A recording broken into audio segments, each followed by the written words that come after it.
A man walks alone in a dark alleyway wearing a long, worn winter coat. He sees his breath ahead of him.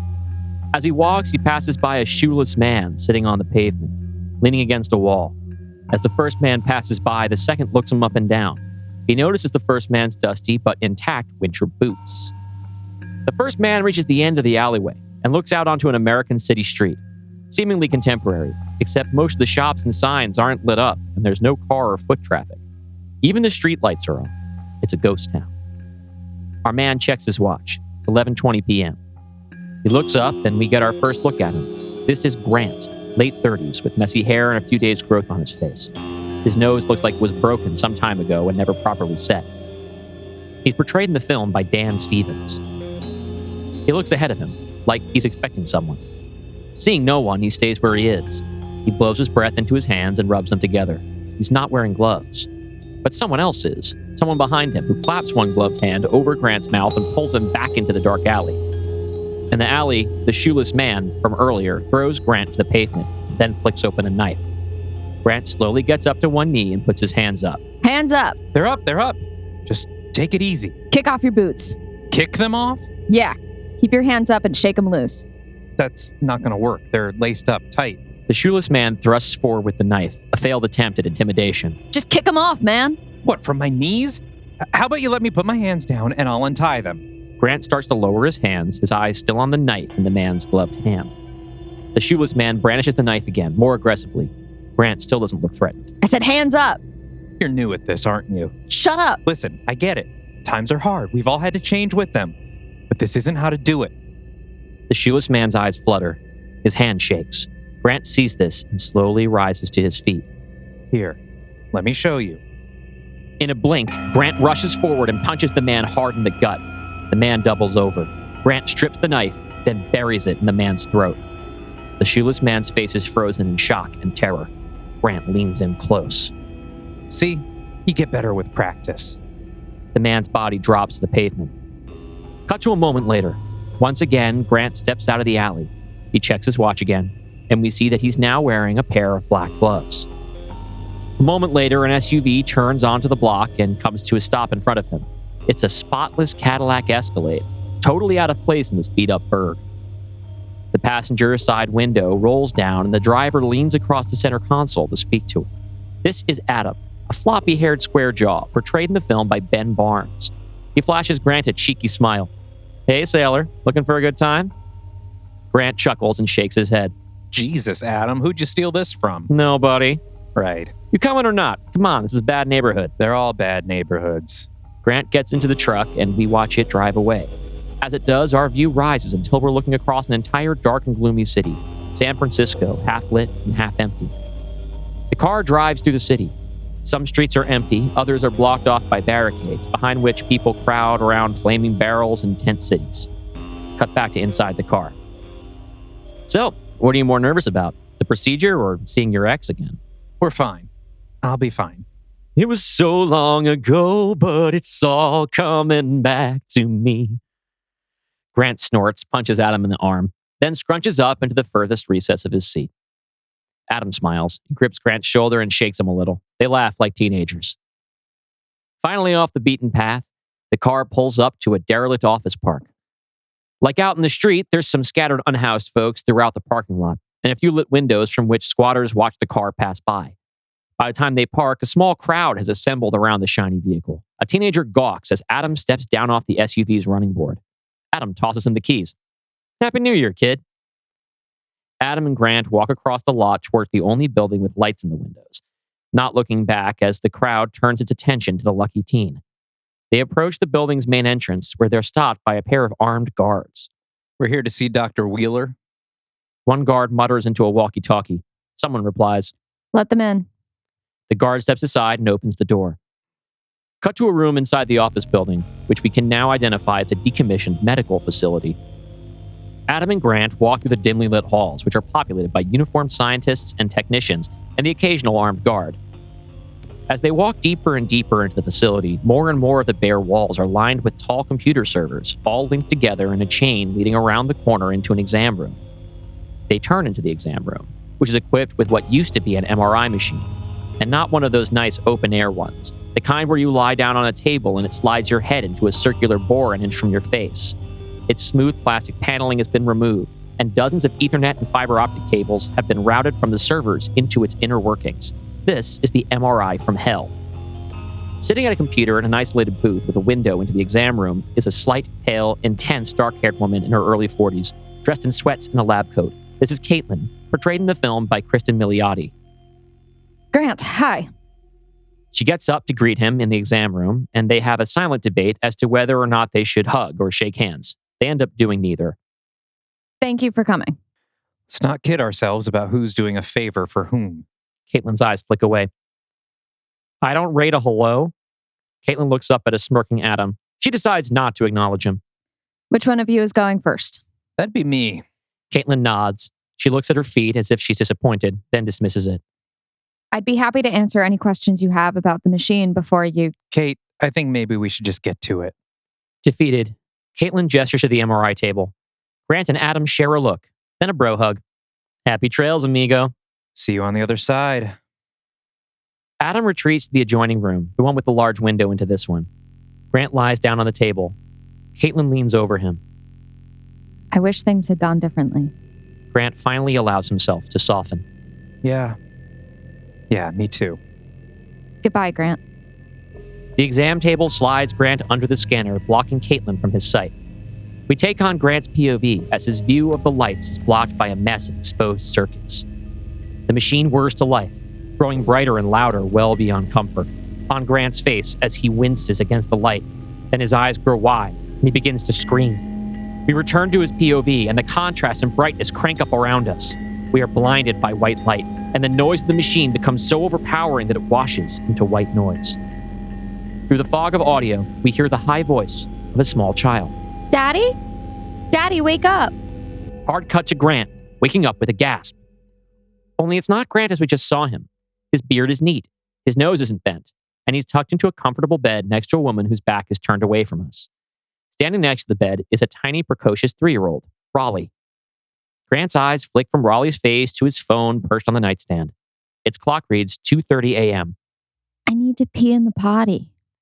Grant blinks sleep from his eyes and then smiles at the kid. Okay, buddy. I'll come help. Grant sits up. The woman behind him stirs. It's Caitlin. You want me to, or... It's my turn. I got this one. Go back to sleep. Mommy, go to sleep. Okay, Raleigh. As Grant stands up, Raleigh holds out his little hand. Grant smiles down at them and takes the hand in his. They walk out of the nice suburban bedroom into the hallway. Caitlin watches them walk hand in hand and smiles peacefully as she drifts off. Fade to black. Title: Merge Conflict.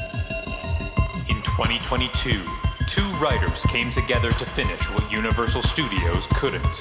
A cinematic universe of monster movies called the Dark Universe. After 3 years and 30 scripts, their project was finally completed.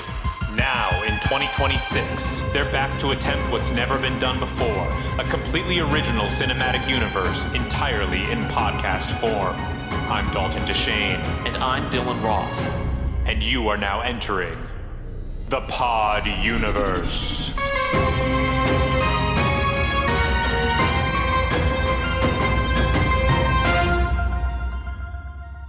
Welcome back to the Pod Universe, the podcast where we're attempting to build an all-original cinematic universe of sci-fi movies in podcast form. I am your sane and well-kept and unnose-broken host, Dalton Deschain. And I am your brutalized by life and going slowly mad, Owen Wilson nose toast, Dylan Roth. Now, that's all of us these days. Yeah. Welcome back to the Pod Universe after quite a long deviation. That's right.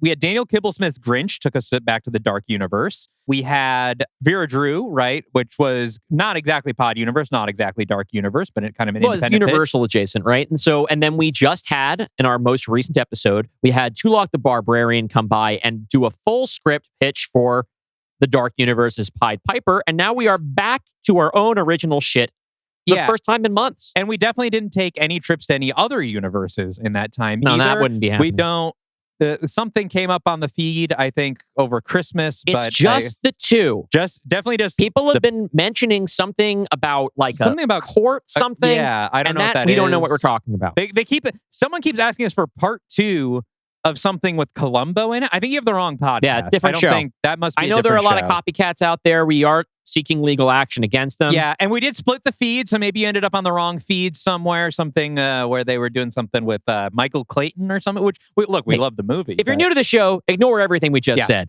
But we are back in the pod universe, and apparently we are also back, actually for the first time, in the Prime universe.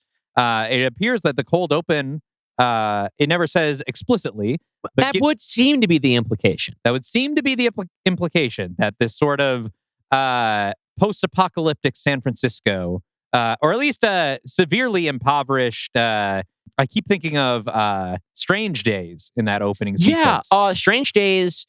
I wouldn't have thought it as a direct inspiration behind this, but I did watch it recently, like right before I really dug into the meat of the script. So I'm sure it's in there. We watched it for we watched it as for the bonus pod. pod, and it's a movie that I think is fantastic. And it's a sci-fi movie with a tone kind of similar to what this tone I think is going to be. I was really picturing that. That's sort of the images I was seeing in my head was like, like Ray Fiennes' character sort of going to all the seedy places and the sort of chaos in the streets around him and things like that. Honestly, I hadn't thought about it, but if this was still the kind of thing that Catherine Bigelow did, she might be a fun director pick for this. Unfortunately, this does not take place in the Middle East during any kind of American occupation, so not exactly her bag. Yeah. Although this might be like my least hostile against cops script that I've written in a while, so maybe she'd be fine with that. Great time for that. I know, great time to get soft on isn't it a great time to suddenly it just didn't happen to be a thing that fit into my script? As I typically, it doesn't mean our attitudes towards our attitudes towards changed. cops are worse than ever. Yes, we thought they were as low as they could get, but.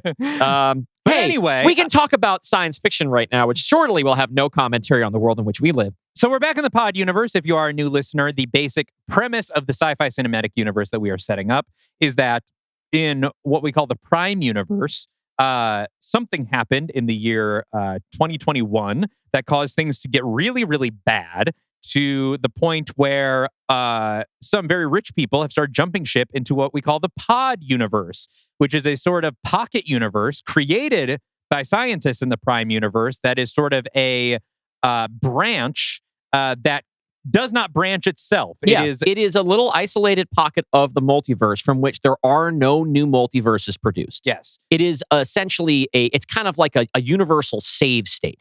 But those of us who live there, because does closely resemble our world, we have no idea, right? Yeah, and so most of our pitches so far have, and for the large part, our entire saga is designed to be set in the pod universe. We're exploring the ramifications of this little pocket universe that was split off from the Prime universe. But we just maybe saw in that cold open what seems to be our first glimpse of the post-apocalyptic Prime universe. And my next pitch, Late Adopters, will take place entirely in the Prime universe. I think it would be neat, especially as I've had some thoughts that I think it would be interesting if one movie per phase took place primarily in the Prime universe. Something to think about. So that's the general premise that I think we're going to be exploring a lot in this pitch, if my understanding of your initial log line is correct.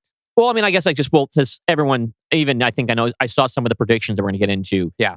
People who follow the pod are fairly clear on how that's working. And if this is your first episode, sorry that the suspense of this is going to be broken a little bit by dint of it being part of a cinematic universe. You're going to be a little bit ahead of our characters about what's happening right now, just because we're having this conversation and the target audience of this film and this show broadly has already absorbed the 3 previous pitches. Which is a unique challenge for the movie in general, because sometimes when your audience is ahead of you, like I'm thinking particularly of Abigail, right? Which we saw together, I believe. Yes, that is a movie where everybody who went to see it already knew it was a vampire movie. Based on the trailers. The trailers gave it away that the little girl was a vampire. Even if you didn't follow the behind-the-scenes stuff where you know that originally this team was hired to do a remake of Dracula's Daughter, a movie that in fact has nothing to do with this movie at all. However, our remake does. The movie itself does not reveal itself to be a vampire movie until about 50 minutes in. And getting there is kind of excruciating because you as an audience member know she's a vampire. None of the characters do. And it seems like the way that movie is sort of designed to go into it is for that to be a twist. For you to think like, oh, this is sort of a standard kidnapping, heist, zany crime movie. Yeah. Oh, but now it's a horror movie that isn't that fun. But instead you're sitting there going, okay, can When everybody is it? just realize she's a vampire? Can we get to it?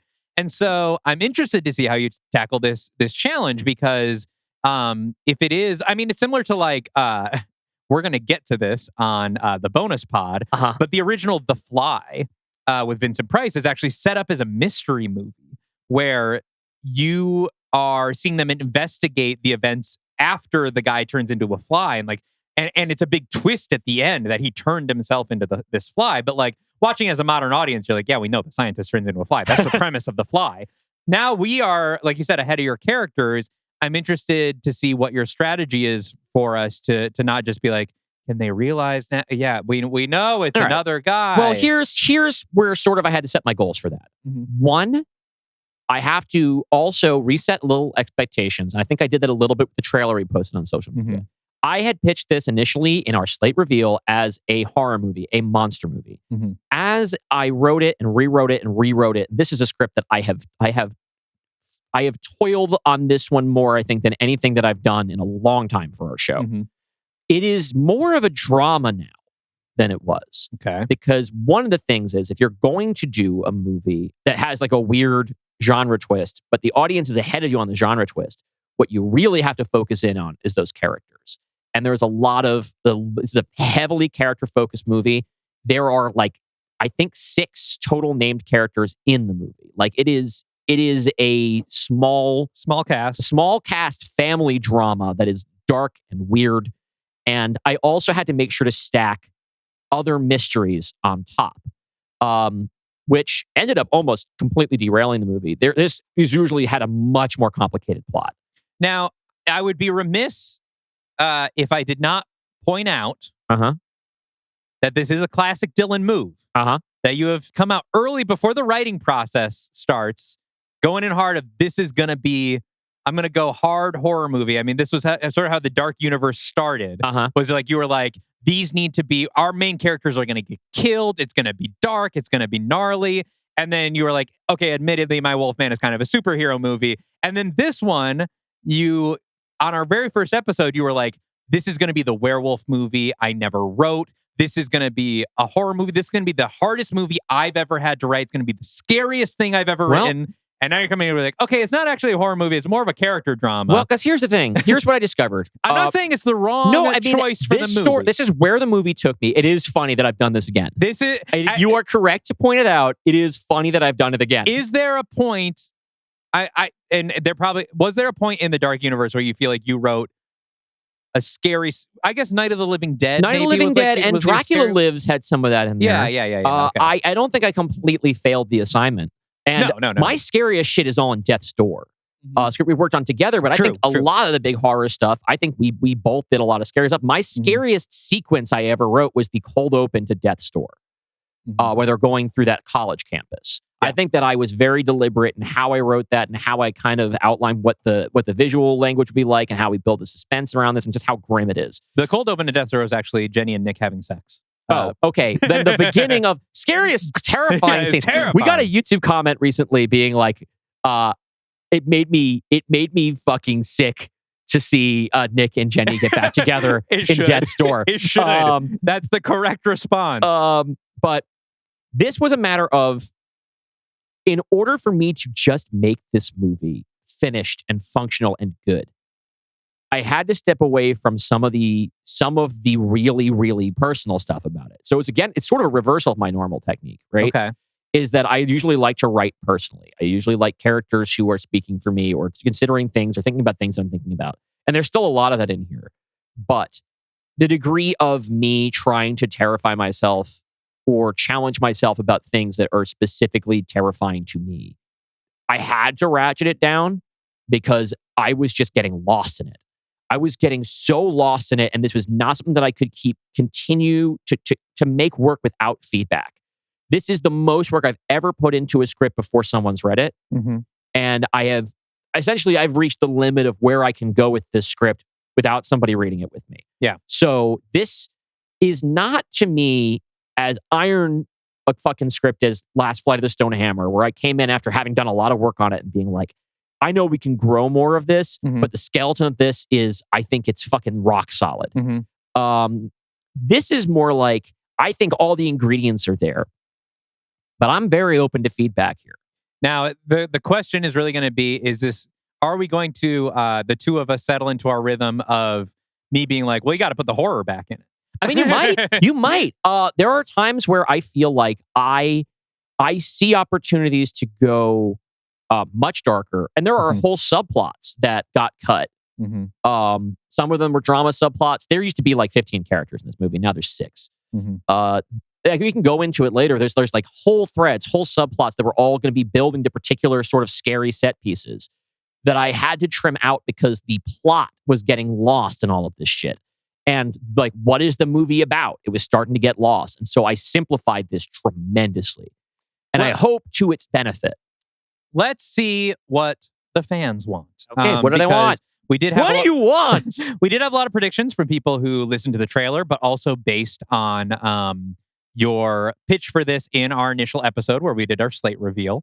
A lot of people mentioned that they kind of got the impression from your initial log line in the slate reveal that this was going to be kind of your second chance at Jekyll X Hyde, because you have stated that Jekyll X Hyde is the one pitch you would really want to revisit and tighten up from the Dark Universe. And the sort of idea and even the trailer has very much a Jekyll and Hyde kind of feel, right? Someone who is being taken over by a darker version of themselves. This was said by Son of Mars 27 on Instagram and Fish Harlan on Discord. They might be the same person with different handles. I don't actually know. I know Fish from the Discord. I don't know Son of Mars as well. I don't know if you're the same person. I'm sorry if you're not. And I'm combining you. Maddie Jax on Instagram wonders if Grant is perhaps the only person in the pod universe still capable of superposition. Some sort of anomaly in the universe that connects to why he's having these visions. Fighter Class of 03 on Instagram thinks maybe the Prime Universe Grant is using a bootleg version of the Pod Universe, like a knockoff console, which doesn't kill a Pod Universe counterpart, but lets you possess them. So this might be like a possession story. I have to say that that's a little bit too close to a movie I did rewatch before I really dove into the script, which is The 13th Floor, a 1999 movie that is one of those, God, you guys were so close to making The Matrix. Like, not as good as Dark City, but like in that sort of same category of movie that I kind of have a soft spot for because I love The Matrix so much. It does kind of seem like, my prediction so far is like, that MRI machine kind of thing is letting him jump into the body of his other person, but we'll find out. Prylor on Discord thinks Grant might experience some Lovecraftian madness as a result of too much reality in his brain, seeing both universes at once, things like that. And similarly, Cadel on Discord thinks Grant's mind is going to end up like a Russian doll of consciousnesses, just various personalities piled on top of each other, which would be appropriate for Dan Stevens, who played, of course, Legion. Yes, he did. Who also had a Russian doll of consciousness. Yes, he did. Fem Night Shyamalan, shout out to the best username in Great our name. Discord. Absolutely. Fem Night Shyamalan on Discord thinks that Grant may end up serving as our universe's seer, who sort of has important knowledge of the Prime universe, who can kind of see into that universe, but is also an unreliable wild card, fractured mentally, traumatized, and with a repressed evil side. That sounds like fun. Thinking of like the role that this character might play. And the way you just said, the kind of poker face you're giving me makes me think that is a correct prediction, but we'll see. I mean, I like it. Oh. I won't say that it's correct. Oh, that sounds fun. Wink. It is unfortunate that, like, I'm not saying this is any kind of spoiler. This is correct because I don't think that that's something that, like, if you go back to previous episodes and listen to this segment, that sounds like fun is something that I have frequently said when someone is right. And so now I'm trying not to do that. You're just trying to say it all the time. I'm trying to say everything sounds fun to me. Oh, that sounds fun. All women are hot to me. Hey, same. Yeah, I feel the same way. And of course, as we approach War of the Worlds, Worlds, Mhm. which is coming up fast. Yeah. And also is maybe simultaneously scheduled for my wedding month. And we, Yeah, should, we might have to should change the figure that calendar out. a little bit. TBC on that. People are starting to make predictions of our characters all crossing over. Fighter Class of 03 on Instagram thinks this will be our first glimpse of the Prime Universe, which perhaps we have already just seen, and the Apocalypse that I will then explore in Late Adopters. And Mark Schmidt on Blue Sky thinks we will see Vincent or Stephanie in the post-credits as they start to build the team for War of the Worlds. So we'll see what you have in store there. Mhm. Those are the fan predictions. I think these are all pretty plausible. Yeah. I mean, the thing that's kind of cool is that we've been doing this for long enough now, from the Dark Universe into this one, that our audience has a really good feel for what it is that we do and the rhythms of our storytelling. In addition to like just being like generally good storytellers themselves. The amount of activity we've had on the Discord lately, the script readings, I've been trying to make more time since that we now have this 5th week in our schedule. And it's winter and I don't want to go outside and do things. I have been able to come to more of the script readings that people have been putting on. I mean, there's usually 2 or 3 every week. Some really great stuff on there. If anybody is curious and if anybody out there is a Patreon subscriber and they've never been to one of these, it's worth the price of admission alone. The community actually just put up a full like FAQ of how to get involved and how the whole system works and how to jump in. And it's I will put that in the well, if that's pinned in the Discord, but it's right? a Google Doc. Okay, so maybe like just to pique people's interest, I'll make sure it's okay, and I'll put it in the show notes for this episode. Yeah, because I mean we're so grateful to you all, not just because it's so cool that you've chosen to like do this in our space, but also it's such added value for people who want to subscribe to our show. It's really, you're doing us an unbelievable service. So thank you so much. But yeah, y'all have really good instincts, really good guesses. There's always things people say in there that I'm thinking like, fuck, I should have done that. That would have been cool. Sounds like fun. But so this is going to lead me to talk about the director, which we have been... hold on. Yeah. I want to talk about yours. Yeah, go ahead. I'm going to talk about what I'm going to be looking for. Okay. Because I think the thing that I'm wondering most about as we go into this is what you're going to surprise me with. Because I think this is the kind of premise that we were kind of alluding to earlier that is set up so clearly. You know how sometimes you see a trailer and you're like, well, I know exactly what that movie's and not even that it tells you the whole story, but you're just like, I know what that movie is doing. I know how it will make me feel. I feel like I know what that experience is. And I'm not saying that this is the case yet, but this is the kind of premise where it's like, okay, guy is clearly being like invaded by a darker version of himself from the other universe. It is kind of a Wolfman thing. It is kind of a Jekyll Hyde thing. We're going to see that darkness complicate his life. And it's the kind of premise where I don't know. There's a lot you can kind of in your head do the Mad Libs of. But I want to see how you use that premise to surprise me as an audience member and keep me riveted and make it not so it's just like a werewolf movie. And I think that's something you're good at. I will say the retreating from horror worries me because that feels like the horror elements would be a way of setting up these like visual or really tense things that would bring that to life, and shrinking back from that makes me wonder what's going to be in its place. And so that's what I'm going to kind of be looking at, is like what do I think is here that blows up that premise and makes it feel that grips the audience beyond what you would see in just the trailer. Okay. I did, when I was working on the trailer for this, which I did before I really had finished the script, I was having so much difficulty. I kept rewriting Act 1 over and over again, and then Act 2 got started. I'm like, no, this sucks. Throw it out. That this, I feel like within the canon of our studio, I would say likely had a troubled production because there's stuff in the trailer that's not in here. Interesting. Yes. We did a Marvel. We did a Marvel because there was stuff where it's like, okay, this scene, like, I tried to write it in writing the trailer helped me to focus in on what had to be in the movie. It was really helpful and helping me to lock down, okay, I can't change any more of the basic bones of this movie. But there are a couple things where like, oh, this scene just didn't make it.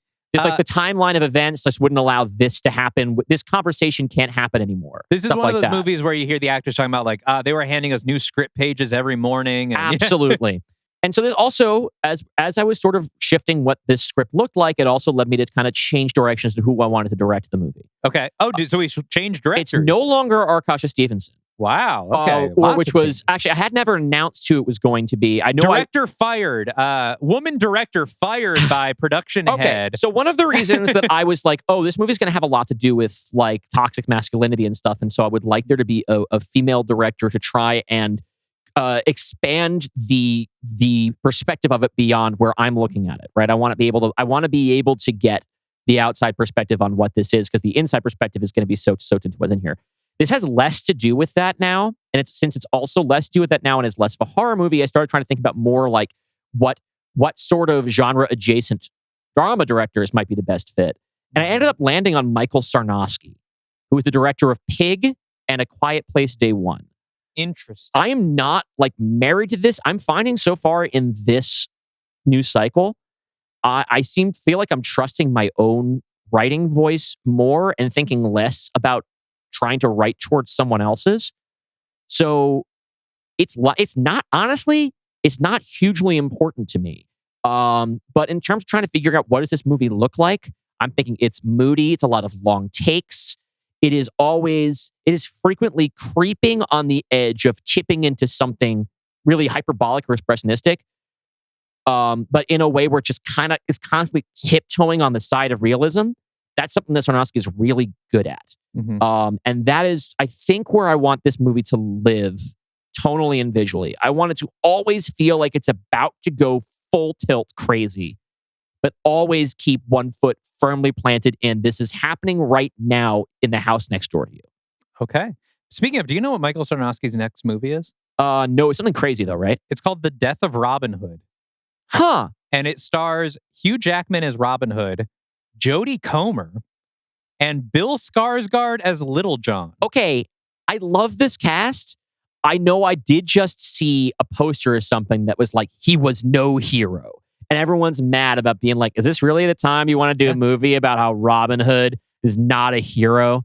But I trust Michael Sarnowski because I thought The Quiet Place Day One was like, why would you make this movie? And he turned out to make it a really personal, interesting movie that I thought was genuinely brilliant. So, and hey, he shot it on 35mm, this Robin Hood movie. So cool. Listen, I'm going to go see it in theaters. I like this guy. He's 2 for 2 for me. I can't remember if he has a feature before Pig that I haven't seen. I don't think so. So I would also trust him with this script, but there's probably a lot of other people I would also trust with this script. It's just I had to pick somebody. This is who I ended up picking because I think we got to save Arkasha for something that's like that's this might not be worthy of her, like in terms of where her strengths are. Sure. And I don't like to repeat directors on this show because I feel like that's kind of boring. So let's not burn Arkasha Stevenson for this. Interesting that both of these directors are directors who made prequels to like franchise movies. Yeah, that were unbelievably good. Yeah, like you just can't imagine they were good. Surprisingly good. Yeah. We love directors like that. That's kind of our whole deal. Okay. We should get into it. We're going to welcome back. She hasn't been on the show in a while because she didn't do the Tulok episode. Yeah. We haven't had her on since we did Los Alamos. So we're going to welcome back Sarah Norcross as Sora Norcross. Did I say Sora Norcross? Sora Norcross. Sarah Norcross. Sarah Norcross will be coming back. And she's going to be voicing a couple characters for us. We're very happy to have her on the show. And let's dive into Act 1 and you can, kick my ass. Act 1. It's morning, and we watch through the window of a picturesque single-family house as Grant putters about inside. There are 2 cars in the driveway. Cut into the kitchen. Grant is cooking an omelet at the stove. 3-year-old Raleigh sits at the kitchen table where plastic flatware has been set out for him. Raleigh starts to climb down from his chair, and Grant swiftly sets down his spatula, scoops up his son, and places him back in his seat before returning to the stove. Raleigh, buddy, have a seat. It's breakfast time. No, it's dinner time. Either way, it's time to eat. Grant slides the omelet onto a plate and cuts it into 3 pieces, 2 adult portions and 1 baby portion. Enter Caitlin, dressed in business casual. She strides to the kitchen in a hurry, but swoops past Grant to give him a kiss on her way out.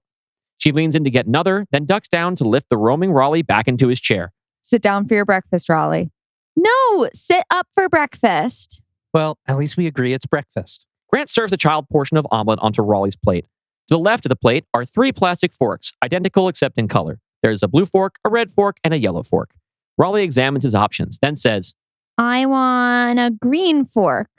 We don't have a green fork, buddy. These are all the forks. Do you want red, yellow, or blue? No, green. Okay, well, you know how yellow and blue make green? What if you took turns using your yellow fork and your blue fork? Then it'll be like you have a green fork. Grant holds up the 2 forks for Raleigh's inspection.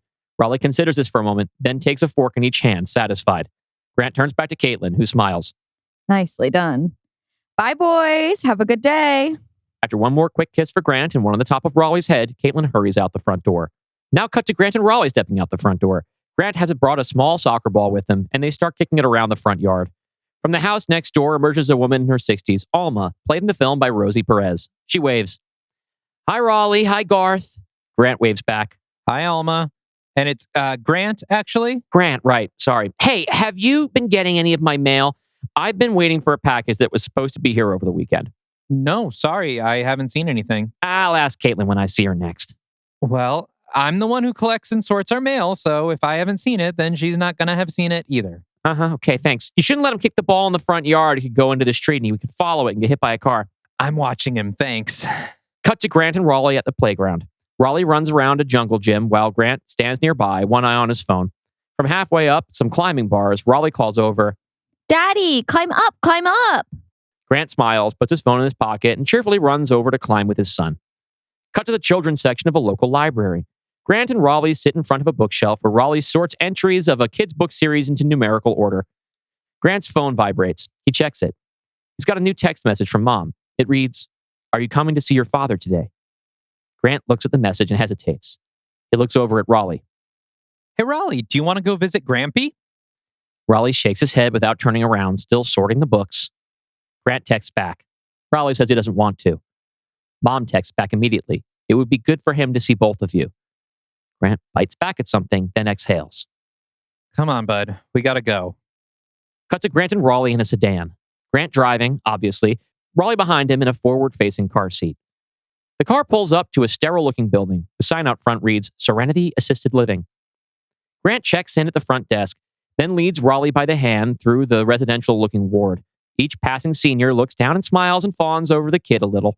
Raleigh enjoys the attention. At the end of a long hall, there's a closed door. It's styled like the door to an apartment, decorated with a temporary placard on it that says, Artie Goodkin. Grant stops at the door, puts his hand up to knock, then hesitates. He's going to put this off for as long as possible. From below, What are you doing, Daddy? Grant doesn't have an answer for this, so instead he asks, Hey, Raleigh, do you want to knock on Grampy's door? Yes. Raleigh toddles forward and knocks on the door. He says, knock, knock, knock, as he does it. The door opens. Behind it is Cheryl, portrayed in the film by Nana Visitor, a woman in her late 60s with short hair and dated makeup. That's Kira Nerys from Deep Space Nine. I was going to say, I was really thrown off by us visiting a grandparent and her name being Nana Visitor. Yeah, didn't happen on purpose. That's a role, not a name. A woman in her late 60s with short hair and dated makeup. Grammy. She immediately looks down at Raleigh and smiles. Oh, there's my little smush. Raleigh runs in to give her a big hug. Grant smiles weakly and shuffles through the door. Hey, Ma. Hello, son. Go on in. Your father's waiting for you. I want to catch up with your little guy, and then we'll join you. Raleigh giggles. Grant walks down a short hall and around a corner to the central area of the apartment, which features one full-size bed, one reclining easy chair, and a bulky old TV with a disc player attached to it. In the chair sits Artie, a handsome old man in a polo and khakis, played in the film by Bruce Greenwood. Artie looks up at Grant like he's a waiter who's come to check on his table. Yes? Hey, Dad. It's me. It's Grant. I can see that. What can I do for you, son? Nothing. I'm just stopping by. Mom said you wanted to see me and Raleigh. Artie's face lights up. Raleigh's here? Raleigh Fingers? No, Dad. Raleigh Goodkin? Your grandson. Artie looks confused for a moment until Raleigh comes running in around the corner. Artie beams as Raleigh arrives at his chair. Artie lifts him up over his head. There's my boy. Look at you. You've gotten so big. Raleigh giggles. Cheryl comes around the corner and smiles to see Artie and Raleigh playing. She turns to Grant and sees that he's not smiling. Come on, let's have coffee. Sure. Come on, Raleigh. Raleigh, still suspended over Artie's head, looks over. Cheryl cuts in. You can stay here. Let's let the boys play. Grant ignores her. Raleigh, let's take a walk with Grammy. We can come back and play with Grampy in a few minutes. Artie puts Raleigh back down on the floor, and the kid runs back to Grant to give him a hug. Artie smiles up at Grant. Cute kid. Artie turns his attention back to the TV, which is playing a Seinfeld episode. Cheryl, Grant, and Raleigh step out into the hall. I was hoping we could talk, just you and I. We can. Cheryl looks down at Raleigh, then back to Grant. It's fine. Raleigh doesn't mind. I mind. And since when don't you allow your father to be alone in the room with his grandson? He's not just some stranger, you know. I don't know, and neither does he. That's the problem. It might help if you visited more often. You'd think you'd make more time for him being unemployed. For the last time, I'm not unemployed. I am a full-time parent. It's a job. Cheryl waves this off apologetically. I'm saying I know you have time on your hands, and I'd like it if you spent more of it here. Next time you're planning on coming to see me at the house, just come here instead. I'll meet you here. Mom, I don't know how to be around him anymore. He acts like everything's fine. He's really good at masking his confusion. But when I look at him, all I can think about is what he did to... Cheryl frantically looks around the room for eavesdroppers. You know, I'm getting a little tired of you acting like this is somehow harder for you than it is for me. Do you think this is what I signed up for? Cheryl's eyes well up with tears. Grant softens. He looks down at Raleigh, who is becoming upset just by proximity. Grant pulls his mom in for a hug. I'm sorry, Mom. They hold each other for a long beat as we pull away down the hall. Cut to Grant pulling the car into his driveway. He steps out and unbuckles Raleigh's seatbelt, and they walk together to the front steps of their house. Grant walks up to the top of the steps. Raleigh stands at the bottom, looking up at him. Daddy up? Buddy, it's only 3 steps. You can do it. Daddy up. Raleigh, you love climbing. Come on up here with me. Daddy up. Grant sighs, exasperated but bemused, and swoops down to pick up his son. It's night, and Grant is back in the kitchen working on dinner. Nearby, Raleigh pretends to cook at his own little play stove. Grant has one earbud in and is watching some grown-up TV show on his phone until the front door clicks open and Caitlin strolls in. Raleigh runs over to greet his mama. Caitlin leads him back into the kitchen and gives Grant a kiss. Hey, boo. Good day? Ups and downs. I saw my folks today. Recognizing what that means, Caitlin leans in for another kiss. Has Raleigh been good? The best. She tussles Raleigh's hair while he shuffles toy pots and pans around on his play stove. What was your day like? The usual. Just a few baby steps towards the singularity. She plops a laptop bag on the kitchen table. The bag is branded with the logo for a tech company, CompQ. The new management has us all run ragged. I still have some work to do after dinner. Grant looks says, really? Caitlin says, I know. Our new parent company's head of health tech is coming to meet me tomorrow, and he needs a summary of the whole neural interface project by morning.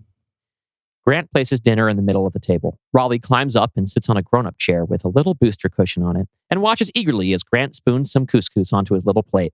He's supposed to be like 29. It's so weird to report to a younger boss. Tell me about it. Grant smiles at Raleigh. Raleigh smiles back because smiling is nice. Cut to Grant and Caitlin cuddled up in bed with the lights off. Caitlin is asleep, and Grant is well on his way, looking exhausted but entirely satisfied with the day behind him. Cut to the bedroom of a dark apartment. There's no lights, no electricity. The room is illuminated by the fires raging in the city outside their window. Sitting on the bed, facing the window, are Caitlin and Grant.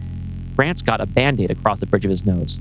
It hasn't been very long since it was broken. Caitlin leans her head on Grant's shoulder. Grant just watches the smoke.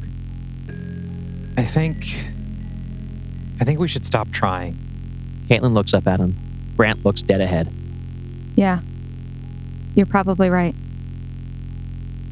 She looks back out the window and watches the city burn. This world is no place for a child.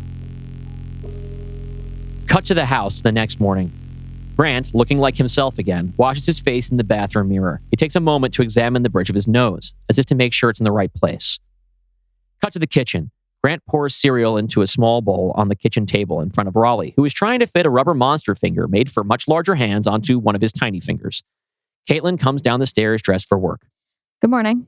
Grant barely acknowledges her. You okay? He snaps back to himself. Yeah. Sorry. My head's somewhere else. He's thinking about other women. There are other women? They laugh and share another kiss. After they break away, Caitlin senses something is still off. What's bothering you? Sorry, it's just, I had the weirdest dream last night. Last 2 nights, actually. Very grim, very vivid. Aw, boo. Caitlin gives Grant and Raleigh each a smooch on her way out the door. This time we follow her out to the car.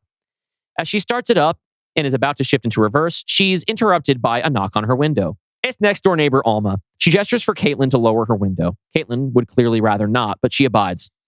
Good morning, Alma. Have you gotten any of my mail? I'm supposed to get a package and it hasn't showed up. You know, I haven't seen it, but Grant usually sorts the mail. You should ask him. I did, but you know, man, I doubt he even looked. Caitlin rolls her eyes while Alma lights a cigarette. On the subject, you know you don't have to leave little Raleigh at home with your husband all day. I raised 4 kids in that house and I'd be happy to watch them for you. Alma absentmindedly exhales a lungful of smoke through Caitlin's window. That's kind of you, but we're happy with our childcare arrangement. She sits back in her seat and starts rolling up the window while Alma's nose is still in the threshold. Have a nice day. God bless. She drives off, leaving Alma in her dust. Cut to Caitlin arriving at the offices of CompQ, a Silicon Valley tech company with all the trimmings, a brightly lit open floor plan, desks arranged in pods, etc. We catch up with Caitlin in a meeting room where she shakes hands with a young man in a sharp suit. It's Kinney, who first appeared in Pod People, portrayed by Lucas Gage. He'd be a better fit for a boy band than a boardroom. Mr. Clausen, nice to meet you. Please call me Kinney. Everyone does. Okay, sure. Kinney, I'm Caitlin Wheeler. Dr. Caitlin Wheeler, right? Well, yes, actually. I'm not fussy about it. I would be if I were you. Word is you're a top mind in applied neurology, which is why CompQ hired you to head up their neural interface project. And frankly, one of the reasons Alter acquired CompQ. Wow, that's very flattering. It's the truth. Your research into live monitoring and recording of brain activity has busted this industry wide open. In fact, we'd like to empower you to take your research to the next level. The next level? Kinney leans in, building a moment, a true salesman. You're going to electronically store a human mind. Cut to Grant and Raleigh in the grocery store. Raleigh sits in the cart, going for a nice ride. Grant rolls through the canned goods aisle, absentmindedly grabbing things off of a list on his phone. He pulls a can of baked beans off the shelf, glances at it, then drops it as if he's just seen a ghost. It clangs in the cart. Raleigh laughs, enjoying the noise. Grant hyperventilates, clutching his chest. Now Raleigh can sense something's not right with Grant and starts tugging the sleeve of his shirt. Grant yanks his arm back, startling Raleigh. He starts crying. Another shopper walks over to check on him. He steadies himself, thanks the shopper, and picks up Raleigh to comfort him. Cut to the car, pulling up the Goodkin's driveway. Inside the car, Grant cuts the engine and looks back at Raleigh in his car seat. Are you feeling better, Daddy? I am. Thank you for asking. You're a really sweet boy, Raleigh. I'm just not feeling like myself today. I'll be back to normal in no time, I promise. Raleigh nods. Grant gets out of the car, lets Raleigh out of his car seat, placing him on his feet. Grant leads him to the front steps of the house and climbs to the top. Raleigh waits at the foot of the steps. Daddy up? Come on, bud. It's a couple of steps. You can do it. No, Daddy up. Raleigh, if you want to grow up big and strong, you have to do some of your own walking. It's good for you. Don't you want to walk like Daddy? Daddy up! Raleigh, climb up the fucking steps. Raleigh stumbles back onto his butt and starts crying. Grant softens immediately. Oh, buddy, I'm sorry. He descends the steps and gives Raleigh a hug. He picks him up and tries to soothe him as they enter the house. As they do, we see that Alma is sitting on her stoop, smoking a cigarette, watching. Cut to later. It's dark out. The TV is off, and Grant and Raleigh are sitting on the floor of the living room, building Duplo blocks. The door clicks open, and in walks Caitlin with a Wendy's takeout bag. Raleigh runs to give his mama a hug. Wendy's! Great to see you too, son. She leans down to give Grant a kiss, then starts setting up fast food dinner. How's he been today? Same as usual. An angel, except when he's the Antichrist. Thanks for dinner. It's the least I can do after working so late. The family gets settled in at the kitchen table. Raleigh chews around the edges of a chicken nugget. Grant takes a bite into a Dave's Double and then moans like it's the best thing he's ever eaten in his life. My goodness, my hungry guy. Come on, it's just Wendy's. Could have fooled me. I can't remember the last time I had a burger this good. They must have changed the recipe. Caitlin takes a bite of her own burger. Tastes normal to her. We jump ahead a bit, mid-conversation. Copying a person into a computer. Is that even possible? I have no idea, but Kinney, my boss's new boss from Alter, he's weirdly confident that I can pull it off. He talks about it like it's a fait accompli. Seems like a pretty crazy leap from a chip that lets you play Fortnite with your brain. I definitely file it under science fiction, but a human being is essentially a meat computer, right? We're each born with a base operating system that's been refined over eons of evolution. then some variation based on immediate hereditary traits, and the rest of who we are is determined by whatever input we receive over the course of our lives. What we think of as free will is really just how our accumulated programming responds to new stimuli, input and output, if and then. How romantic. I think it kind of is. Like when we had Raleigh, it unlocked a part of our programming, a whole new kind of love we'd never experienced before. 1 minute, he didn't exist. The next, we'd do anything for him. But just because that's born out of an evolutionary imperative to protect our young doesn't mean it's not real, any more than our love for each other isn't real. If we can figure out how to store whatever that is, then we can make that love last forever. Well, it sounds like you've talked yourself into doing it. Oh, I'm definitely gonna do it. For that kind of money, I would build the Torment Nexus. But yeah, I think I want to do it. Grant shrugs and has another bite of his burger. Caitlin's thoughts wander for a minute, then she smiles. I have a fun idea. Sometime later, Grant and Raleigh drive up to a medical center in an office park. Is it the same medical center from Grant's dream? Hard to say. It's daylight, nothing's on fire, and all office parks look the same. But could it be? Grant walks inside carrying Raleigh and is greeted by Caitlin, wearing a classic white medical lab coat. She gives them each a kiss. Wow, this is different. I know, right? Feel like an MD. Alter bought this whole facility just for our project. Come on in, I'll show you around. Caitlin leads them down a busy hallway lined with rows and rows of shiny new servers.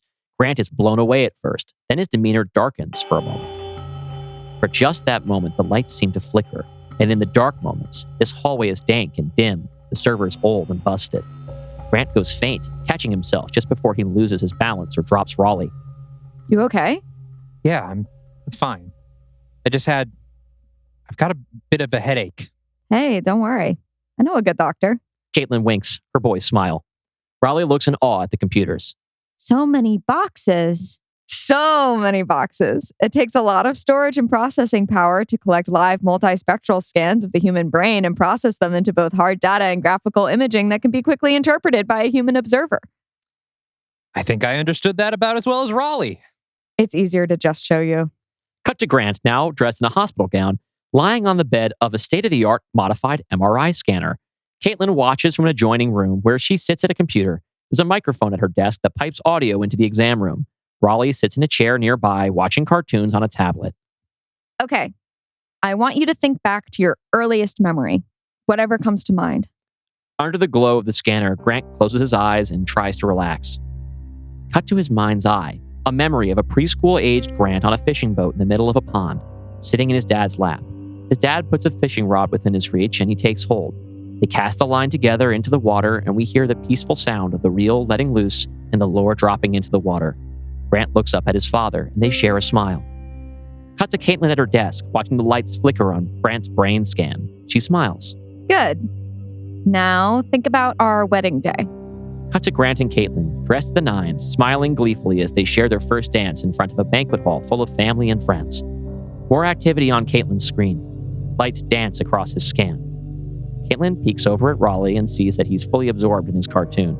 She leans into her microphone and adds, conspiratorially, Now think about our wedding night. We see just a flash of Grant and Caitlin in a dark hotel room in their best underwear. Grant grabs Caitlin by the wrist and flings her onto the bed. She lands on her back, giggling wildly as Grant pounces on her. You're going to cast Kristen Milioti and Dan Stevens and only give us a glimpse of them in their underwear? There was originally going to be so much more. Just a flash? The people want more. There was a whole thing I'll tell you about later. In the lab, Caitlin watches the storm of brain activity with a giddy sort of pride. All right. Stow that for later. Let's have a little palate cleanser. She thinks for a moment. Remember our 3rd anniversary dinner when we went to that French restaurant and your stomach couldn't handle all that butter and you spent the whole night throwing up? Caitlin watches the monitor.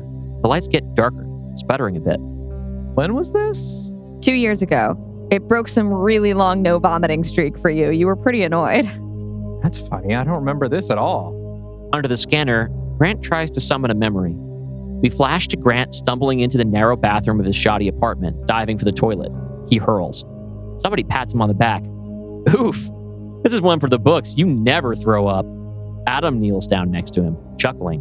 Grant looks up from the toilet bowl, sick and breathless, but willing to laugh along. His nose is bent out of place. I know. It's the end of an era. Back to Caitlin, monitoring the scan. There's more activity now. Did you remember something? Kind of. Something from a dream, I think. Caitlin shrugs. She turns and sees Raleigh's face. Okay. Now, think about the first time you heard our son's voice. We flash to a hospital operating room where an emergency C-section has taken place. The tile floor is coated in blood. Caitlin is on the operating table, looking up at Grant at her bedside, paralyzed with anticipation. She and Grant both hold their breath. Then we hear the cry of a newborn. Grant and Caitlin exhale at once, smiling and sobbing. Grant leans down to kiss her. We hold close on the two of them, Grant cradling Caitlin's face as Raleigh's cries fill the room. We did it. We did it. I love you so much. Almost inaudible, out of focus, a doctor calls for Mr. Goodkin. Caitlin nods to Grant. Go. Go say hi for me. Grant smiles, wipes away a tear, then stands up and follows the doctor to a clear little tub resting atop a cart across the room. There, bloody and screaming, is a seconds-old baby boy. Without thinking, Grant reaches for him. He stops himself, asks the doctor, Can I? The doctor nods, and Grant gently lifts baby Raleigh into his arms and holds him against his chest. Hi. I'm Dad. In the lab, Caitlin watches tearfully as Grant's brain activity swirls like a beautiful aurora of light. Grant steps into view. Some time has passed, and they're watching the playback of the scan together. See? That's love. It's a real, observable, measurable thing. Holding Grant's hand in hers, Caitlin puts her other hand on the computer keyboard and presses Control-S. The screen reads, File Goodkin G, 2026-0201, saved. Grant and Caitlin look at Raleigh in his chair playing on his tablet, then share a smile. Montage. Time passes. We interweave between three threads. Caitlin and her team performing tests, doing brain scans on each other, studying the results, writing code.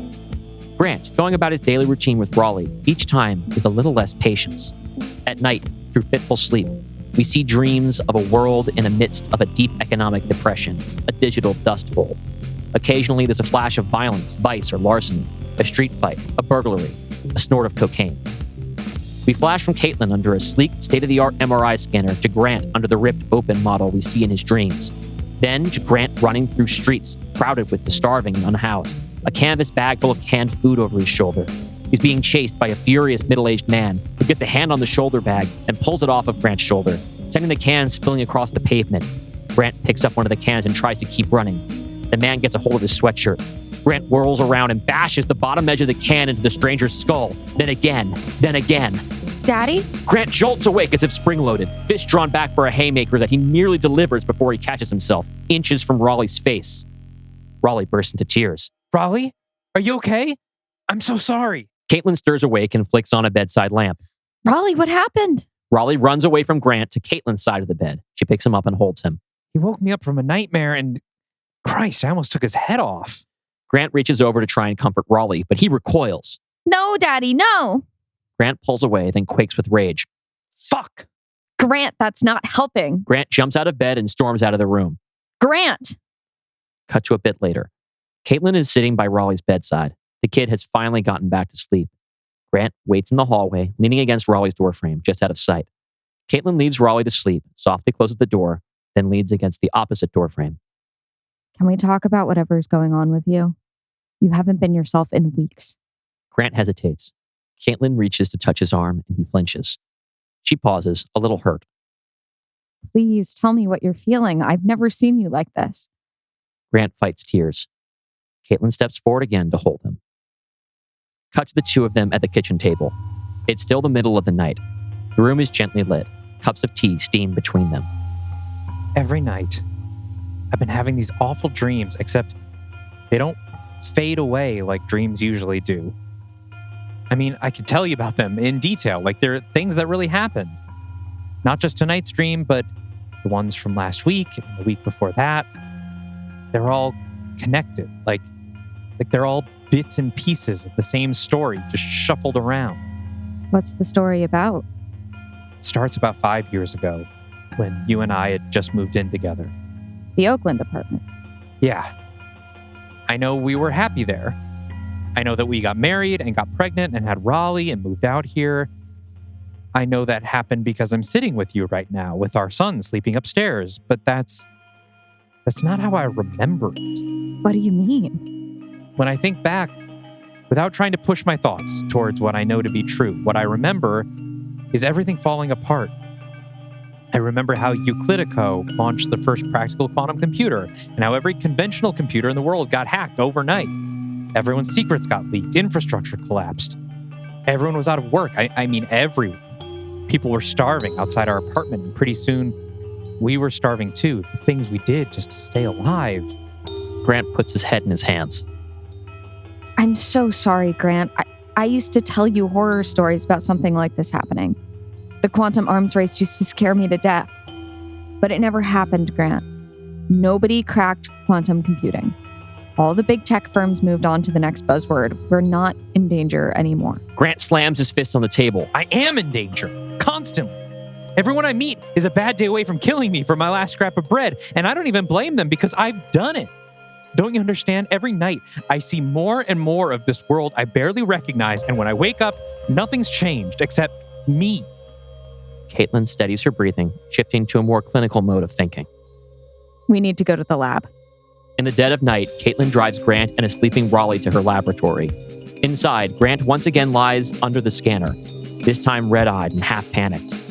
From the control booth, Caitlin activates the scanner and speaks into the microphone, Raleigh asleep in the chair next to her. Okay. Think back to your first memory. We stay with Caitlin this time as she watches Grant's live brain activity, then pulls up a side-by-side comparison with his previous scan during the same question. The results look very similar. Okay. Now think about our wedding day. She watches the fresh scan closely. The visualization of his thoughts are erratic, inconsistent, bright one second, dark the next. She compares this to the previous scan, which was warm and consistently colorful. Caitlin's lip quivers. This doesn't make any sense. Now, remember the first time you heard our son's voice. She looks at the monitor. The brain activity sputters. He's like a lighter that won't spark. She pulls up the corresponding scan from earlier. Fireworks. Caitlin leans into the microphone. Grant, can you hear me? I said try to remember. His voice through the speaker. I'm trying! Caitlin watches the computer interpolate his struggle. We hear Grant hyperventilating, fighting back tears. Okay. It's okay. Just take a breath. Clear your head. I can't remember. Grant, you told me you're afraid there's a killer in everyone. And you implied... Listening to Grant's breath slow and even out over the speakers, Caitlin centers herself. Do you remember the first time you killed someone? Caitlin sees the colors in her peripheral vision before she even turns to look at the screen. Grant's live brain scan is now a manic, angry hurricane of light. Cut to black. End of Act 1. And we're back! We're back, Act 1. All right. Pretty intense stuff. I'm glad you feel that way. I do. Because I do want to make sure that just because it's not necessarily as much of a horror movie in its construct, I would like it to be hell to watch. Yeah, I think where we're at... So first of all, I like that we've already gotten to the merge conflict. Cool. I think part of me, I think we've kind of avoided the Abigail thing of like waiting too long for the thing we know is going to happen. Like it's kind of happening all through Act 1. And then by the time we get to the end of Act 1, it's already had major consequences. All right, okay, good. So I like that. It's hard to really judge what's happened so far because, of course, we're only in Act 1. So I will sort of set up the expectations that have kind of come with Act 1. You spend a lot of time, as you said, in Act 1, building these characters and these relationships very precisely in a way that I think in the past, in some Dylan scripts, maybe I'd be like, oh, we can cut this. We got to get to, like when, especially when we were riffing on a very particular kind of thing, like, we got to get a werewolf in here or something like that, But here, I'm seeing these all as dominoes being set up. Ideally, I think what I'm hoping for is that every kind of thing, all of these relationships that have been set up are dominoes that are going to get tipped over as we go into Act 2. And we've already seen that a little bit. I remember the first time we get the daddy up sequence, I was like, this better be in here because it's setting something up. That and has then it rehearsal does. built all over it, right? And I think the problem is like, I don't know, maybe this is more of a horror movie than you let on, because all the things that I'm kind of imagining, I'm like, well, that's what I would expect in a horror movie. Like, I don't know if this is going to happen, but like my horror movie brain is like, oh, Alma's going to get killed, the neighbor. Mhm. Like, Alma is the neighbor who is annoying and kind of disrespectful. And as like, my horror movie brain is like, okay, as soon as Grant gets replaced by bad Grant, she's going to say something to him and he's going to go off on her and he's going to kill her. And she's going to be like, she's so expendable. Like, because she's not part of the family. She's so far like our one character besides Kinney that's not part of the family, that it's like, oh, so in a horror movie, she's like our first victim to really escalate the stakes. And maybe that will happen, but that's a horror movie thing to happen.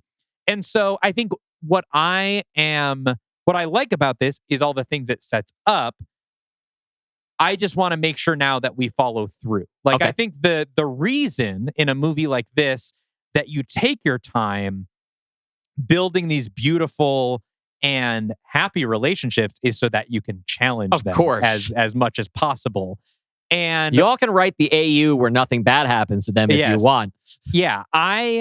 What I'm hoping we don't see is, as we've seen sometimes in the past, the pulling your punches, Dylan, that maybe we got in some of Kill Your Darlings, where we were like, oh, this actually needs to go further, right? Like, and maybe some apprehension, like, oh, but that's maybe too mean or too intense or too hard on the audience. But it's like, if we're gonna make it this, like, the highs have to equal the lows, right? We're building these relationships really high right now, and I think that means we have to see them challenged just as intensely. Okay. And I'm hoping that happens. I will let you judge as there's definitely a fear that I have, because you have such a zest for terrible things happening to children in stories that I don't know if this is going to necessarily sate your appetite.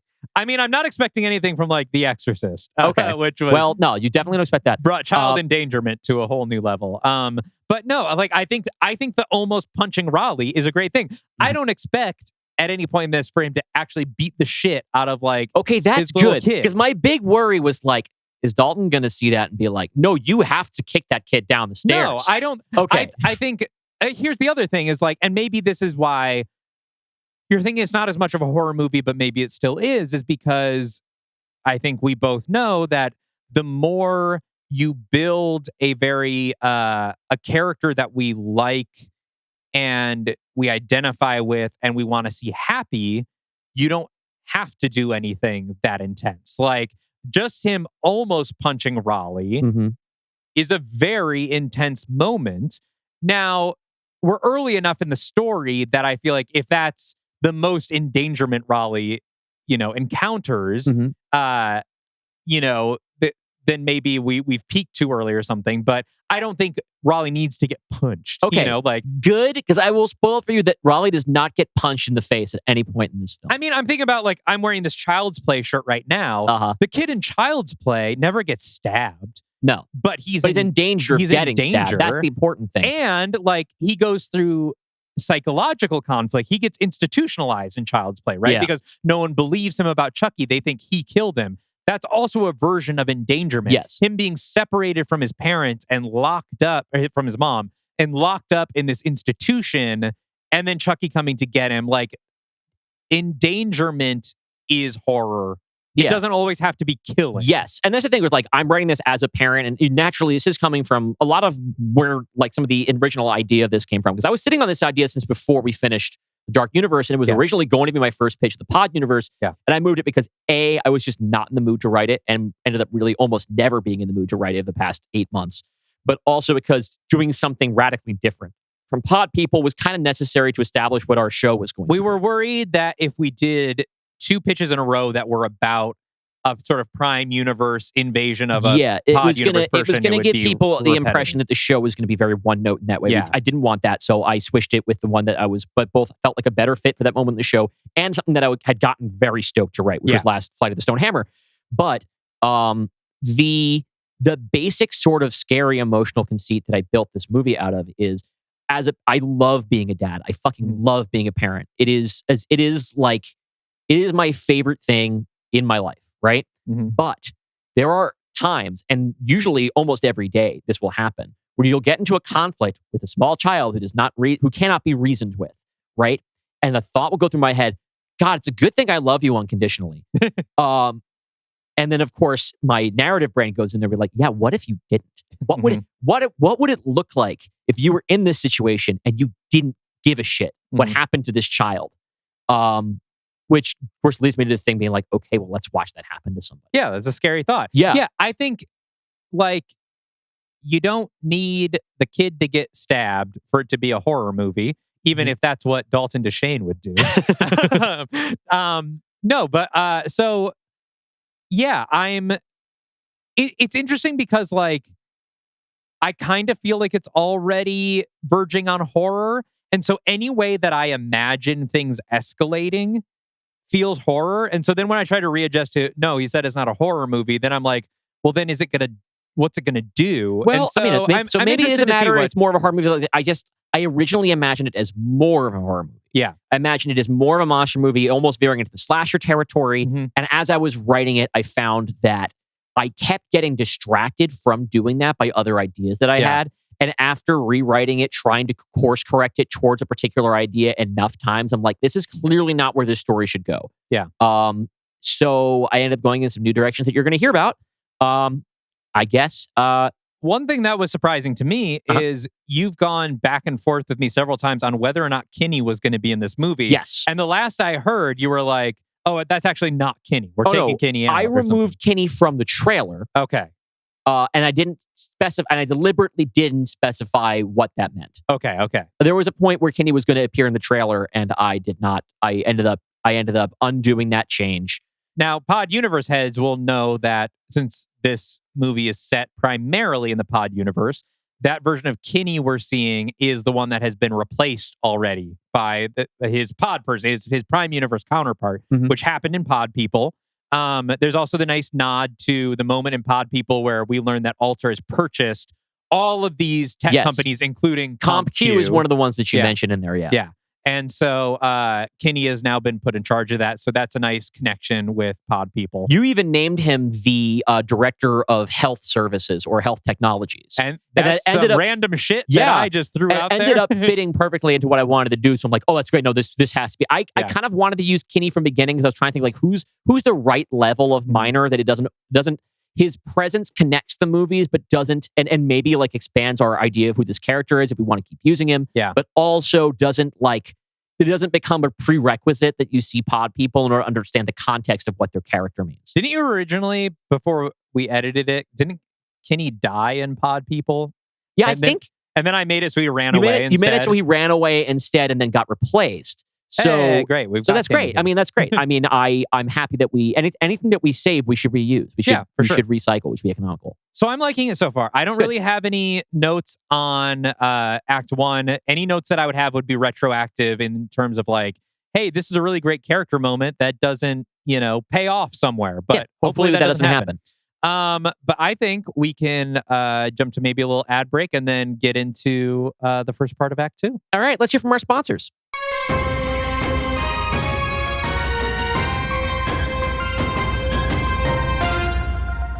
If you're a fan of our show, then you're probably the kind of person who likes to dig into behind-the-scenes material, outtakes, and obscure curios. This episode is brought to you by The Second Disc, a website dedicated to reissues of catalog music and all the cool extra material that comes packed in those box sets and expanded editions. In addition to information about both obvious and obscure re-releases or box sets, The Second Disc also likes to interview the people who put them together because they often don't get a lot of credit. Like our podcast, The Second Disc was started by two friends, Mike Duquette and Joe Marchese, with a shared obsession. Since they launched the site back in 2010, The Second Disc has actually become a record label in its own right, collecting and expanding releases from legendary artists like Diana Ross and the Supremes, Johnny Mathis, and Dionne Warwick. The Second Disc isn't purely dedicated to classics. They also have a weekly feature about new releases, guides to events like Record Store Day, and other odds and ends. Thank you very much to our friends at The Second Disc for supporting our show.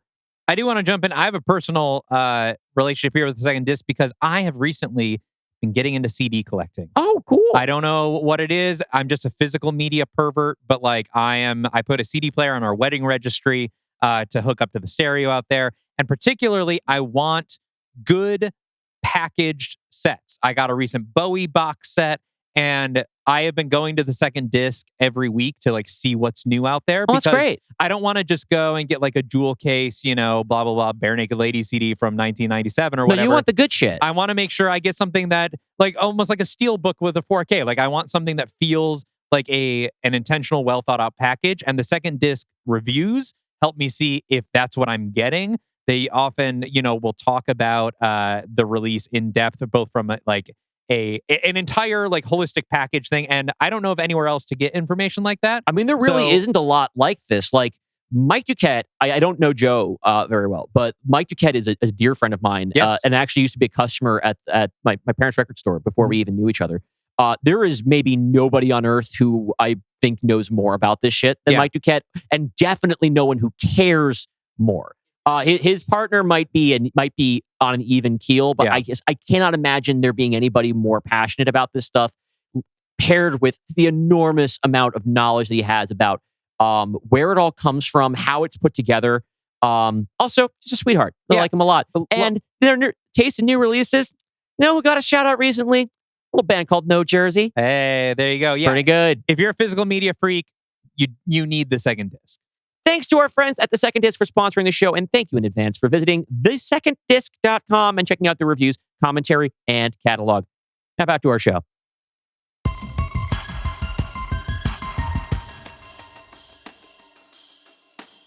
Before we go into Act 2, I wanted to provide a content warning. If you don't like being forewarned about things ahead of time, just jump ahead 30 seconds and you shouldn't get anything spoiled. Okay? Ready? Here we go. There's a monologue coming up in which a character details the circumstances of a sexual assault. Nothing occurs on screen, but given that this is a script reading rather than an actual movie, that might not make much of a difference to you. The assault in question takes place before the events of the film and isn't crucial to the plot of the movie, but it is critical to the themes and stakes and character motivations. This conversation happens while Grant is visiting his father's assisted living facility, and if you get there and you decide you want to nope out, there will be a timestamp in the description that you can use to navigate to the very end of the scene. Okay, we now return to Merge Conflict.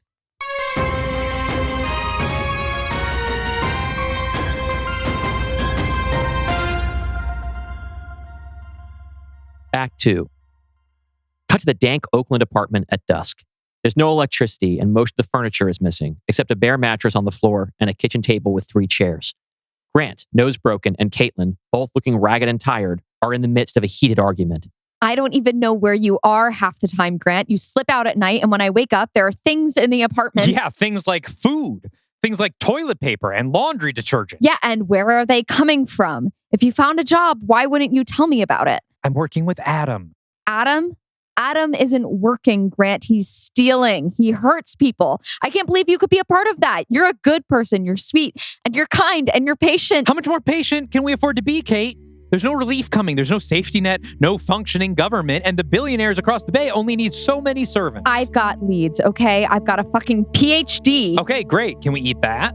Caitlin walks out of frame, and we hear the door slam.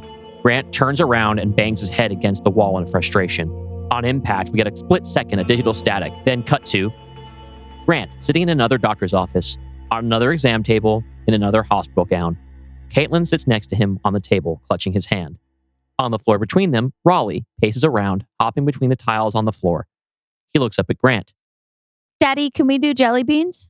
Sorry, buddy. I don't have any jelly beans. No, jelly beans. Raleigh, I don't even have pockets. Caitlin leans in to speak into Grant's ear. He means jelly bean questions, math problems. Like if you have 2 jelly beans in one hand, 3 in the other. Right. Right, of course. Okay, so if I have 1 jelly bean in one hand and 2 jelly beans in the other, how many jelly beans do I have? 3. That's right.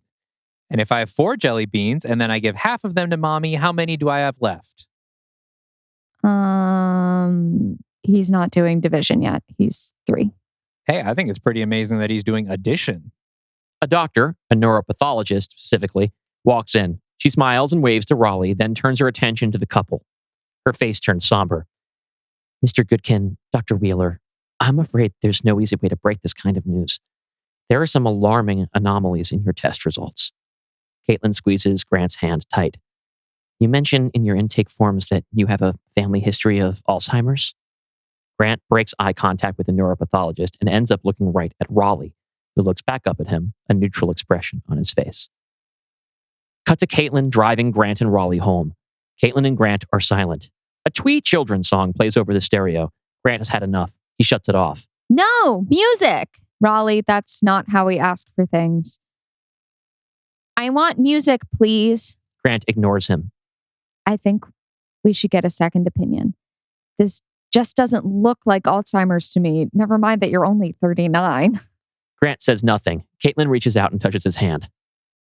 I can only imagine how terrifying this is for you. Grant pulls away. It's fine.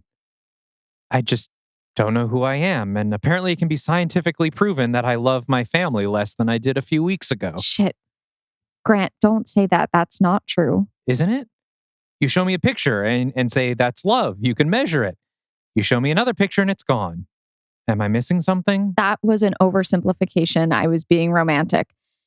Those images represent an emotional response to memories, and your memories are missing. It doesn't mean you don't love me. But if I'm just the sum of my experiences and my experiences are changing, then it's going to add up different. At what point do I stop being me? Grant. Of all these new memories I'm waking up with every morning, Raleigh's not in any of them.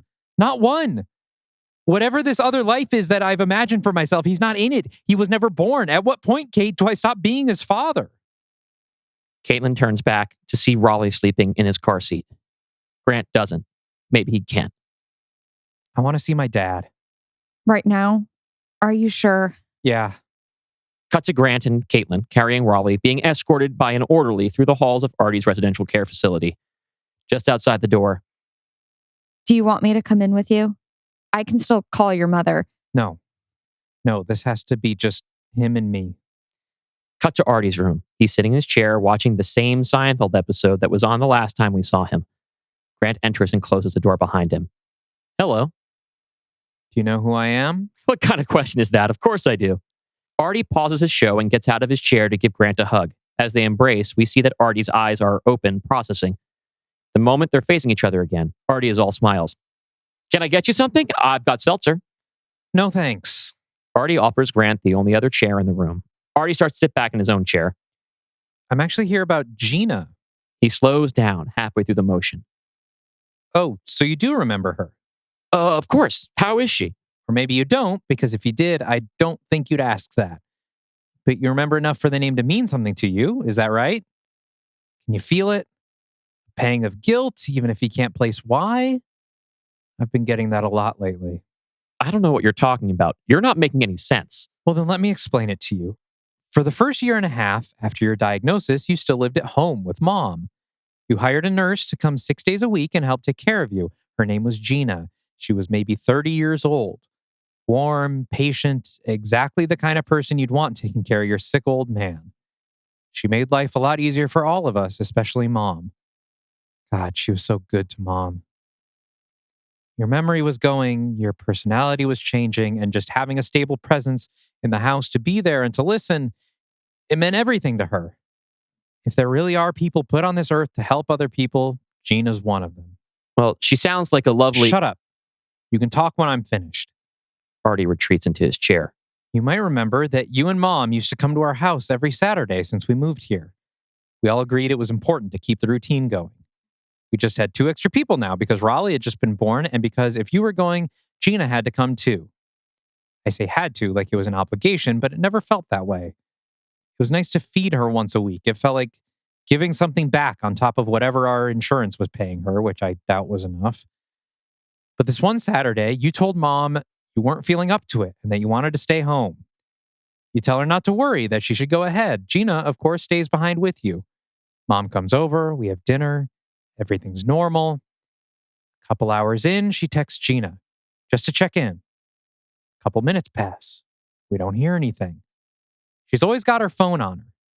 An hour goes by. We try her again and hear nothing back. We start getting a little worried. At the 2-hour mark, Mom decides to go home. She's pretty anxious, and I am too, but I offer to drive. We go back together. Caitlin stays home with Raleigh. We spent the whole drive there. We spent the whole drive there not talking about how we thought you were probably dead. We were so scared, Dad. We could barely think straight.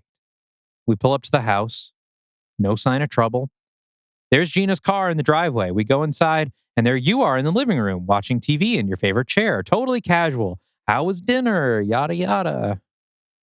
We're so relieved to see you that it takes a few minutes for either of us to ask, where's Gina? And I remember you just rolled your eyes and said she was being hysterical. We look around and discover she's locked herself in the bathroom. She's sobbing behind the bathroom door. She doesn't want to talk to us, but eventually we convince her to open the door. And of all the fucking memories to still have in my head, clear as day, none of us knows what to make of it at first. You're not of sound mind, right? Did you know what you were doing? None of us are lawyers. We don't know if you can be held responsible for what you've done. And Mom, she doesn't want the police involved at all. Let's handle this within the family because, again, Gina's family. She's the kind of family you pay $20,000 not to tell anyone she was raped in your home. We never see her again. I find out later she's quit nursing altogether. Mom hires a new nurse, a man this time, until we can get you set up in a home. You'd complain about it. What happened to Gina? Or sometimes, what happened to that girl? You've never once acknowledged what happened, not to me and not to Mom, and the rest of us, we stopped talking about it almost immediately. After all, what are you going to do? He's just a sick old man. He didn't really know what he was doing. The man we knew would never do that. Maybe that's true, or maybe you always would have if you knew you could get away with it. Grant looks Artie in the eye. So which one is it? Artie struggles to conjure a response. Dad? I don't know how to answer. Well, that's perfect, because I don't know what answer I want. Because if you're always a fucking predator just waiting for an opportunity, or if, God forbid, there are others we don't know about, that means I never really knew my father, and I don't want to. But if this really was just your disease, if it really changed you that much, then we're the same. And who knows what I'm capable of doing. I'm sorry. I don't think I can help you. Grant studies Artie's face. There are no answers here. Yeah, me neither. Grant gets up to leave. Artie watches him go, then unpauses the TV. Cut to some time later at the house. We are going through the morning routine again, only now Cheryl is there too. Grant looks drained, but he's going through the motions of cooking breakfast as always. Caitlin kisses her boys and heads out to work. Cheryl remains with Grant and Raleigh. Caitlin gets into her car, shuts the door, and lets out one long, torturous scream. She heaves her breaths, then slows them down, putting herself together. Hard cut to Caitlin at her laboratory, staring blankly at her computer as it displays graphical brain scan results. She's startled by a knock on the door behind her. She turns and sees Kinney. He's standing in the open doorway in his sharp suit. He waves. Didn't mean to scare you. It's okay. I've just got a lot on my mind. I forgot you were coming today. I'm sorry. How's your husband doing? Not great, to be honest. He doesn't seem to be getting any better. Well, everyone at Alter wishes him a speedy recovery. You will keep me posted, won't you? Caitlin's mind has wandered again. You need coffee. Come on. Cut to Caitlin and Kenny walking down the hall of servers, coffees in hand. So, how close are you to having a working model? Well, the topography system is working right now. We're pretty sure we can scan and store a snapshot of a person's brain chemistry and baseline activity. Essentially a personality save state. I say pretty sure because even with the processing power of this entire facility, we've been unable to spool up an interactive version so we can test that person we scanned is really in there. I don't think anything short of a quantum computer is going to be able to handle the workload. And, well, we've already been down that dead-end street. What about another brain? Excuse me? You say you've got the program. What you need is a machine that can run it. What better than the machine it was designed for? Well, for one thing, you'd need some way of physically copying our save state onto an existing brain, which sounds incredibly invasive. You'd probably have to start with an extremely similar brain just to make sure the patterns match. I mean, the source brain would be an ideal candidate, but that would limit our use cases significantly. Not to mention we'd be overwriting the subject's entire mind in the process. I can't even imagine an ethical way to test the procedure, even if you found someone crazy enough to volunteer. Kinney smiles confidently. Let me worry about that. Kinney, apparently deciding the meeting is over, pats Caitlin on the back and starts strutting in the opposite direction. Keep up the good work. We'll be in touch. Caitlin watches him leave, flummoxed. Cut to the playground near Grant and Caitlin's house. In the early evening, Raleigh plays on a jungle gym. From a nearby bench, Grant watches. Beside him sits his mother, Cheryl. It's a chilly winter day and everyone's bundled up. I hear you saw your father the other day. Yeah. Do you think maybe you two will be spending more time together now that... Grant doesn't answer. He just watches Raleigh play. Cheryl considers asking more questions. She doesn't. She's so tired. Her phone buzzes. That's Caitlin. She says she's stuck at work and she'll be at least an hour late. She studies the red dusk sky. I'm really not supposed to drive after sunset anymore. You can go. Are you sure? Yeah, of course. I have good days and bad days, and today I'm good. I'm lucid. I appreciate you coming around to help, but I can handle the kid on my own for an hour. I used to do it all day, right? Grant smiles with a casual confidence. Cheryl gives Grant a side hug and a kiss on the cheek, says goodbye to Raleigh, and walks off. Grant stays on the bench, watching Raleigh play. We hold on him as his smile fades. He stares past us, blankly. Cut to Grant and Raleigh walking up to the front of their house. Grant climbs the top step and opens the door. Raleigh waits at the bottom.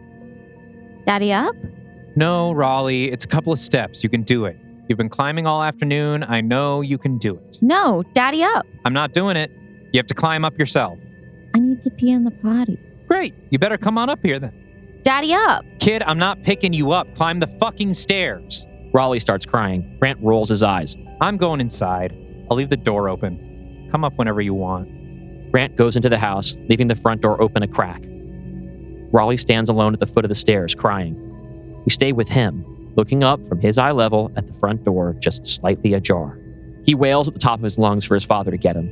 We see a light click on through the living room window. Inside, Grant turns on the TV and settles in on the couch. The front door is in his peripheral vision, his attention on the screen. Cut back to the front yard. Raleigh sniffles to himself as piss drips down his leg and soaks into his pants. Daddy? Daddy, I peed. No answer. He starts shivering. Daddy? Inside, Grant has the TV volume just loud enough to drown out Raleigh's voice. Cut back to the front yard, to Raleigh looking up at the house. From off screen. Raleigh? Alma runs into frame from next door and scoops him up. Hard cut to Grant as someone knocks loudly on his door. It's open. Then it swings open hard. Alma storms in, holding the shivering Raleigh. What the hell are you doing? Christ, Alma, you just undermined the whole thing. He's got to do it himself. He's a baby. He's not a baby. He's a kid who wants to be treated like a baby. He's got to learn. You left him outside alone in the freezing cold covered in piss. Okay, well, now he's here. Thanks. Grant reaches over to collect his son. Alma pulls him away. I'm not leaving him with you. Where's his mother? Oh my God, you're such a condescending bitch. You don't think I can take care of him? You have no idea what I'm capable of. Grant gets right in Alma's face. She flinches, then buckles down. She storms out of the house, still holding Raleigh. Daddy! Grant follows her out the door as she hurries to her house. Are you fucking serious? Come back here. He's only keeping pace with her, barely trying to catch her as she shuts her front door between them. He tries tugging the door open exactly once. Alma, come on, open the door. I'm calling the police. Jesus. Fine, I'm going. He starts walking back to his house. Fucking kid isn't even mine. He pats his pockets, momentarily confused that he can't find something. Cut to Grant rummaging through drawers and cabinets in his kitchen, leaving cookware scattered everywhere. The front door opens, and in walks Caitlin. Grant keeps rifling through drawers. Grant, what the hell? Where's Cheryl? She had to go home. Can't find my cigarettes. What? I lost my cigarettes. I'm going fucking crazy for a cigarette. Grant, you don't smoke. I've never seen you smoke. I picked it up after we split. Grant stands and throws his hands up. Well, I don't think they're here. Gonna have to go buy some. Grant, where's Raleigh? Behind her, through the window to the front yard, the blue and red lights of a police car drift into view. Cut Cut to the front yard. Alma, still holding Raleigh, is talking to a pair of police officers next to their squad car. Caitlin comes rushing out to confront them. Excuse me, that's my son. Ma'am, your neighbor claims your son was left alone outside in the cold and wet clothes for nearly an hour. What? Hi, Mommy. There's been a misunderstanding. Please, just give me my son. Why? So you can ditch him with that psycho? Officer, my husband has a memory disorder. He's not usually the sole caretaker. I was late coming home and... She's lying. She's never here. Out comes Grant. What the fuck is going on? Sir, did you leave this child alone in the cold? It's none of your fucking business. Grant, please. No, please. Let him talk to the police that way. I can't wait to see what happens. You're fucking lucky they're here, Alma. Grant, stop it. You're making this worse. Sir, if you don't back off, I'm going to arrest you. There's no need for that. Grant, you can't... None of you have any business telling me what I can or can't do. You don't know what it's like out there. You ever gone hungry? You ever had to fight over a fucking blanket? You don't know cold. This isn't cold. This is fucking Christmas compared to what it's really like. He's got to learn to carry his own weight or he's not going to survive out here. Are you listening to me? This world is no place for a child. Everyone stands silent. Caitlin looks at Grant's wild eyes. A tear rolls down her cheek. She slowly reaches out to touch his face. He flinches, steps backwards, struggles to collect himself. Behind them, Alma hands Raleigh to one of the officers. This child isn't safe here. Wait. I'll go. I'll go with you. Caitlin takes Raleigh and, eye still on Grant, gets into the car. Where are you going? What's happening? Ma'am, do you want to make a report? No. No charges, please. I just want to clear things up. She looks up at Grant, who stands stunned. I'm just going to go clear things up. The door closes. Inside, from his mother's arms, Raleigh looks up through the window at his father. The car starts rolling. Grant runs alongside the car. Raleigh, I'm sorry. The car pulls away. Grant stumbles and falls to his knees. He watches the car disappear around a corner. Cut to Grant leaning against the side of his car in the driveway, crying. After a moment, he wipes his tears and snot on his sleeve and gets into his own car. He pulls down the driveway and starts driving into town. In the background, we can see a car, something slick and expensive, trailing behind him. Grant arrives at a main street, and we see him pop into a drugstore. Now he parks in front of a bar, as close to a dive as you'll find in a Bay Area suburb. As he parks, his cell phone rings. It's a call from Caitlin. He ignores it, then leaves the phone in the car as he goes inside. He flashes his ID to an imposing bouncer. He takes a seat at the bar, reaches into his jeans pocket, and retrieves a fresh pack of cigarettes and a big lighter. He lights up. The bartender approaches from behind the bar. Hey, man, you can't smoke in here. I'll have a double of whatever whiskey you've got. Sure thing, as soon as you put out your cigarette. In a flash, Grant grabs the bartender's head and smashes his face against the bar. The other patrons immediately jump to their feet. Someone grabs Grant's shoulders and pulls him off his stool. Grant hooks the stool with his foot and drags it along with him, then takes a hold of it and swings it around, shattering it against the barfly's head. Another patron tackles him. Grant is ready, reflexes hone. He uses his attacker's momentum to slam him through a table. While Grant's back is turned, the bouncer shatters a mug over his head. We see static, a flurry of images from our two timelines. Grant falls to the floor, screaming, clutching his head. The bar patrons suddenly turn their attention from the wounded Grant to the front door. Someone else has just entered. Now the stranger is running at them. He grabs the bouncer and twists his wrist hard. We hear a snap. The stranger kicks him to the floor. The rest of the patrons back off. Most of them go running out the door. The bouncer stays on the floor, cradling his bent wrist. Close on Grant as the stranger offers him a hand up. Grant, dazed, accepts it without looking at who's offering it. Grant slumps onto a still intact stool. The stranger takes a seat next to him. Wow. Forgive me for saying so, but damn, you look like shit. Grant answers without looking at him. Read the room, pal. You know what would make you feel better? Now Grant looks, and so do we. His eyes widen with shock and recognition. It's Adam, wearing a sinister grin. A good night's sleep. End of part 1.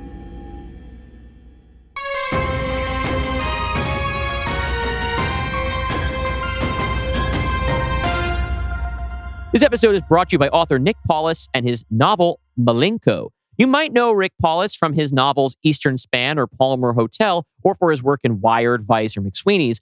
Or you might know him from his unconventional marketing techniques in which he jumps into the replies of viral tweets and violently steers threads towards his work. Yeah, I'm a big fan of his marketing posts. We're part of it now. His radical methods have garnered him further attention from rad news outlets like Defector and Hellgate. And now Paulas is trying his craziest stunt ever, advertising on our show. Yes. Paulas hired us to repeat the following phrase, which you may have seen in the mentions of unrelated posts on the internet. Malinko is a thriller about a newlywed couple on a Route 66 honeymoon who stumble onto a mysterious radio show. This novel is available in print with original charcoal drawings inside. Plus, there's pops of color in the fonts throughout. I don't know if you've seen this, but one of the things that he has there is even in the print edition. I think it's only a print edition, as a matter of fact. There's like color font choices. These are color printed things where there's things where kind of like help to set the stage. You can order it, as far as I know, only by sending $25 on Venmo to @Rick-Paulas, Paulas on Venmo, and including your address in the payment notes. And that's how you know it's good. That's the only way you get this book is you Venmo him $25 with your address and then he mails it to you. That's how all horror literature should be distributed. It should feel illegal. Order your copy today, and the next time Stephen A. Smith or Discussing Film looks at their mentions and asks, "What the hell is this?" you'll know to answer, Malinko is a thriller about a newlywed couple on a Route 66 honeymoon who stumble onto a mysterious radio show. Now back to our mysterious radio show.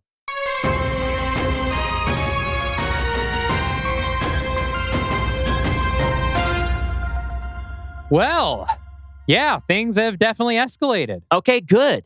Yeah. Would you say the action is rising? The action is rising. Good. I actually think this is very well paced, where we get the sort of, I like the delay of introducing Adam until this point, because it is a further complication. We've gotten to spend the first half of Act 2 with the rising action of Grant becoming more and more like prime Grant. And just when it appears that that has sort of reached a peak of sorts, we now have an additional complication of his friend from the Prime universe, which also potentially gives another character who's having the same experience. Maybe, where we don't know yet. So I think that's a nice pacing of the rising action. Now, the elephant in the room. This is the first time in any of our pitches, I think, that we have discussed an actual rape happening. I don't know. The Exorcist kind of counts. Of the popes? No, of the child. She does not get raped. No, in the backstory, off screen. Father Karras. Yes, that's right. I forgot there was the molestation there. Yes. Yeah. Okay, so not the first time. Yeah, no, you broke that particular story wide open. Yes, that's fair. That's fair. I wasn't going to say that it's a bad thing. I think that it is the kind of thing where I'm probably going to throw a trigger warning in the notes and before the episode. We don't get graphic at all, but it is a subject that people just like, I just don't want to hear it in the story at all. Yeah. It is, and it is played very straight.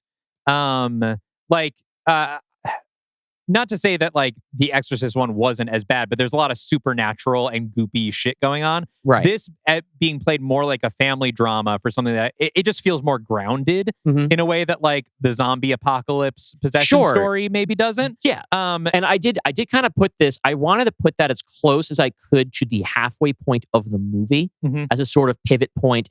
I've spoken in the past about how I think the scariest part of The Exorcist, of the original Exorcist, is the scene where is the scene where they're at the doctor's office and they're saying, "Listen, your daughter's brain is changing." Yeah. And I don't know why. Yeah.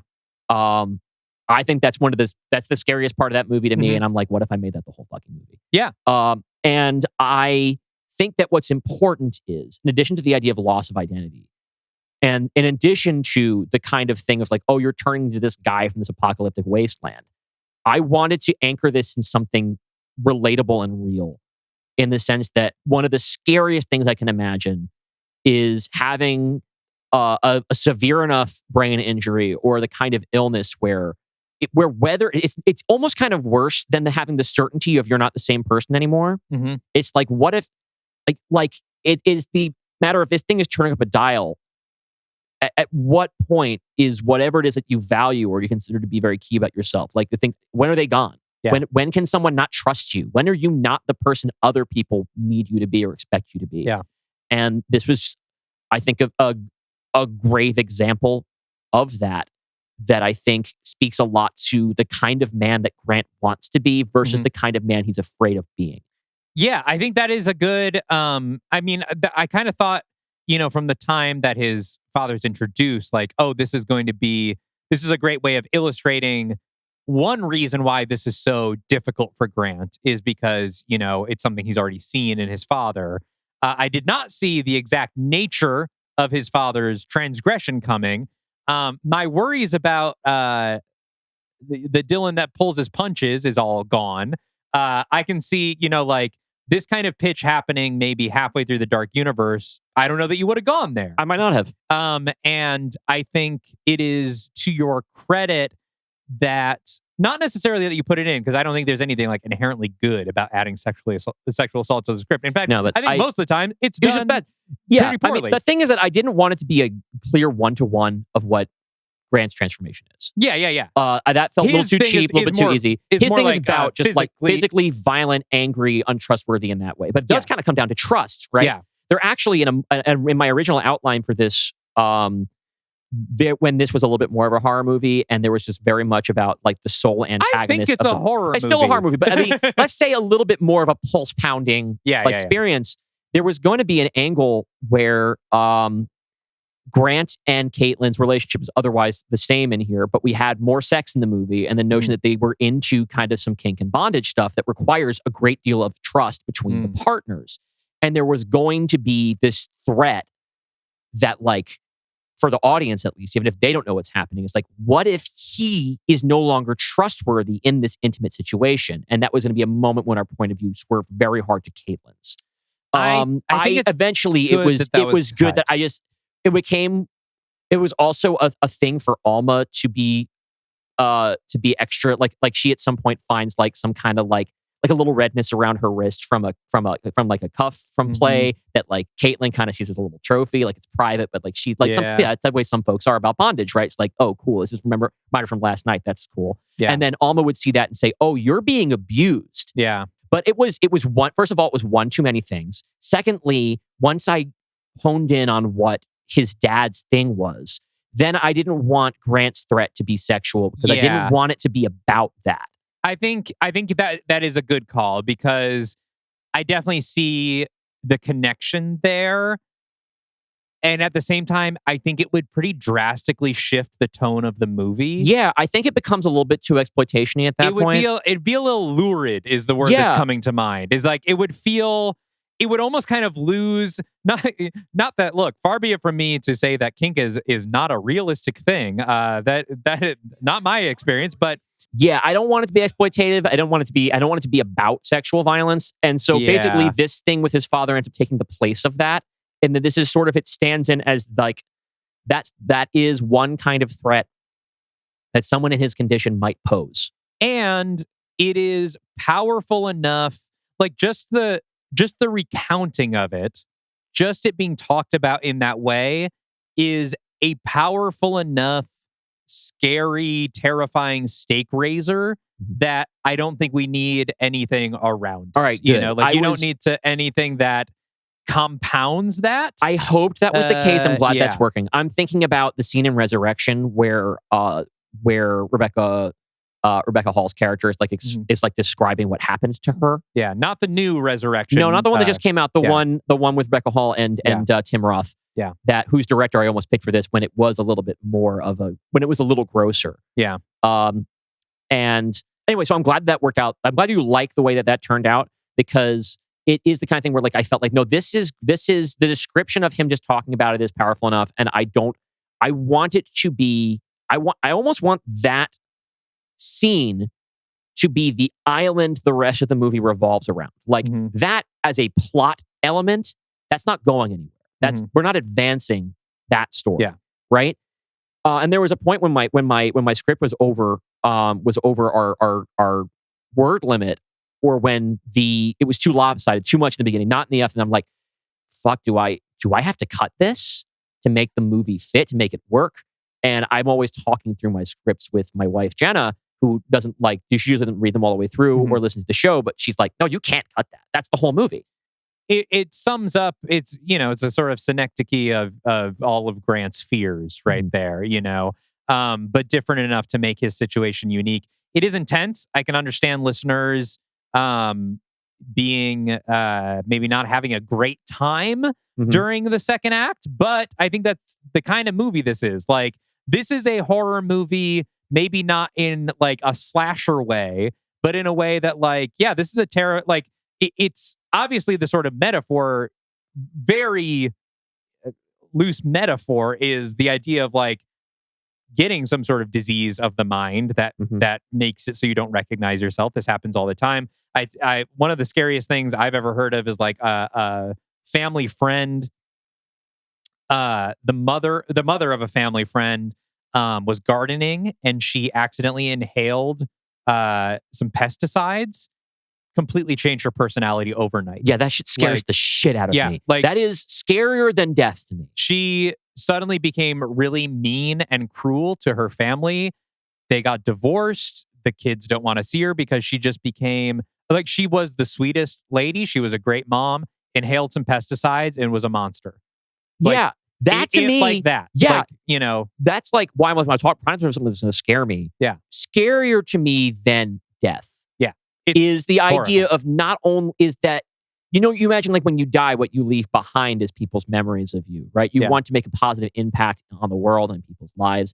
What if you, on your way out the door, destroy everyone's feelings about you? Yeah. In a way that you can't control. It's not, you don't even make a mistake. It just happens. Yeah. There's nothing scarier to me than that happening, except for maybe it happening to my son. And this is exploring that through a sci-fi lens. Yeah. And it seems like as we go, you're setting up all the pieces for us to get more into the science fiction-y elements in the back The half. second half is definitely more of a pod universe story. Which makes the sort of two-partness, like, unfortunately, we are about to leave you in a really dark and intense note. It's the kind of thing where, like, yeah, you're halfway through the movie and this is feeling really, it kind of sits in the pit of your stomach. But then the genre elements coming in kind of, it help the medicine go I down, do you know, think a it's little going to bit. be a easier listen in part 2. Yes, I think so too. And so it sucks to leave people here with like we ended in a really rough spot. But we'll be back next week with Yes. the resolution. And we will figure out how hopefully Grant gets all back to normal. We're all hoping. No, I think this is really effective so far. Thank you so much. I am definitely having an emotional response to it. Okay. Which doesn't always happen when we're talking about Frankensteins and mummies, Yeah. like, but this is like, oh, this is intense. Yeah. It's the part of the show where we have to ask you all to please tell us about your emotional responses in the comments Yes. on YouTube, on Spotify. We rarely do this, but I'm trying to get back in the habit. Please subscribe to the channel if you're not already subscribed Oh, on yeah. whatever platform you use. Give us a like if the platform you use allows you to do so, or a 5-star rating if that's how they do it. Yeah, give us some Um, reviews. We unfortunately got some negative reviews after that week-long gap where the Dark Universe Yeah. episodes were transferring to a new feed. we were People trying got to- really mad We at were us. just trying to make it easier for people to like find the show that they want to listen to. And what And- we did was make one of them really hard to find for like 3 or 4 days. And Yeah. that understandably upset some people. Sorry about that. I mean, I can't even say that was my mistake. I'll own that one. Sorry, folks. But yeah, we would apprite some nice reviews if you like please- the show. Please help us. And of course, you can head to Patreon and talk about this episode with your fellow fans. And like we talked about at the beginning of the episode, there's that FAQ if you want to jump into our writing and reading community. Of course, we also have the bonus pod, which will be coming out after part 2 of Merge Conflict. And you can also get the director's cut of this pitch next week and a bunch of other benefits. Oh, the scores to all of That's our right. previous Pod Universe episodes are now available to stream wherever you find music. That's right. I'm really proud of them. If I am conceited enough, but also proud enough to say that I wrote a lot of the script listening to the score to Los Alamos. It was or Pod People. Those two were both really good matches for that. I'm told that that's one of the great uses of having those up there is that we have some folks who have added some of those songs to their writing playlists. Thank you so much for doing that. And I guess from there, we'll go directly to thanking our patrons individually. We want to give a big thanks to our executive producers. These are patrons who subscribe to our Patreon at the $15 a month level and thus get themselves a shout out on everything we record while they're there. Thank you to Brent Dreyer, Brian Egan, Denim Mudslide, Diana, Jonathan Morgantini, Caleb McFarland, Mark Schmidt, Matt Thackeray, Mike Lee Whiplash, Speep, Tucker, and Weiss Belladonna. We really appreciate your support. And a big round of applause, please, for our studio executives. These are our $25 a month subscribers. They are Bill French, Beerus, Brandon Bullock, Dracatella, Jasper Stark, Joe Valiant, Cadle, Moose, Serpenthrope, Sunmot, and The Wayfinder. Okay, and so next week, Merge Conflict Part 2. And then the week after that, we'll have a bonus episode for you all where we're going to do the first in our new format of studio mandates. So that'll be very exciting. Mm-hmm. And until next time, I don't have one for this. Stay afraid of this fucking fucking pitch. Yeah, it's so, yeah. Bye. Bye.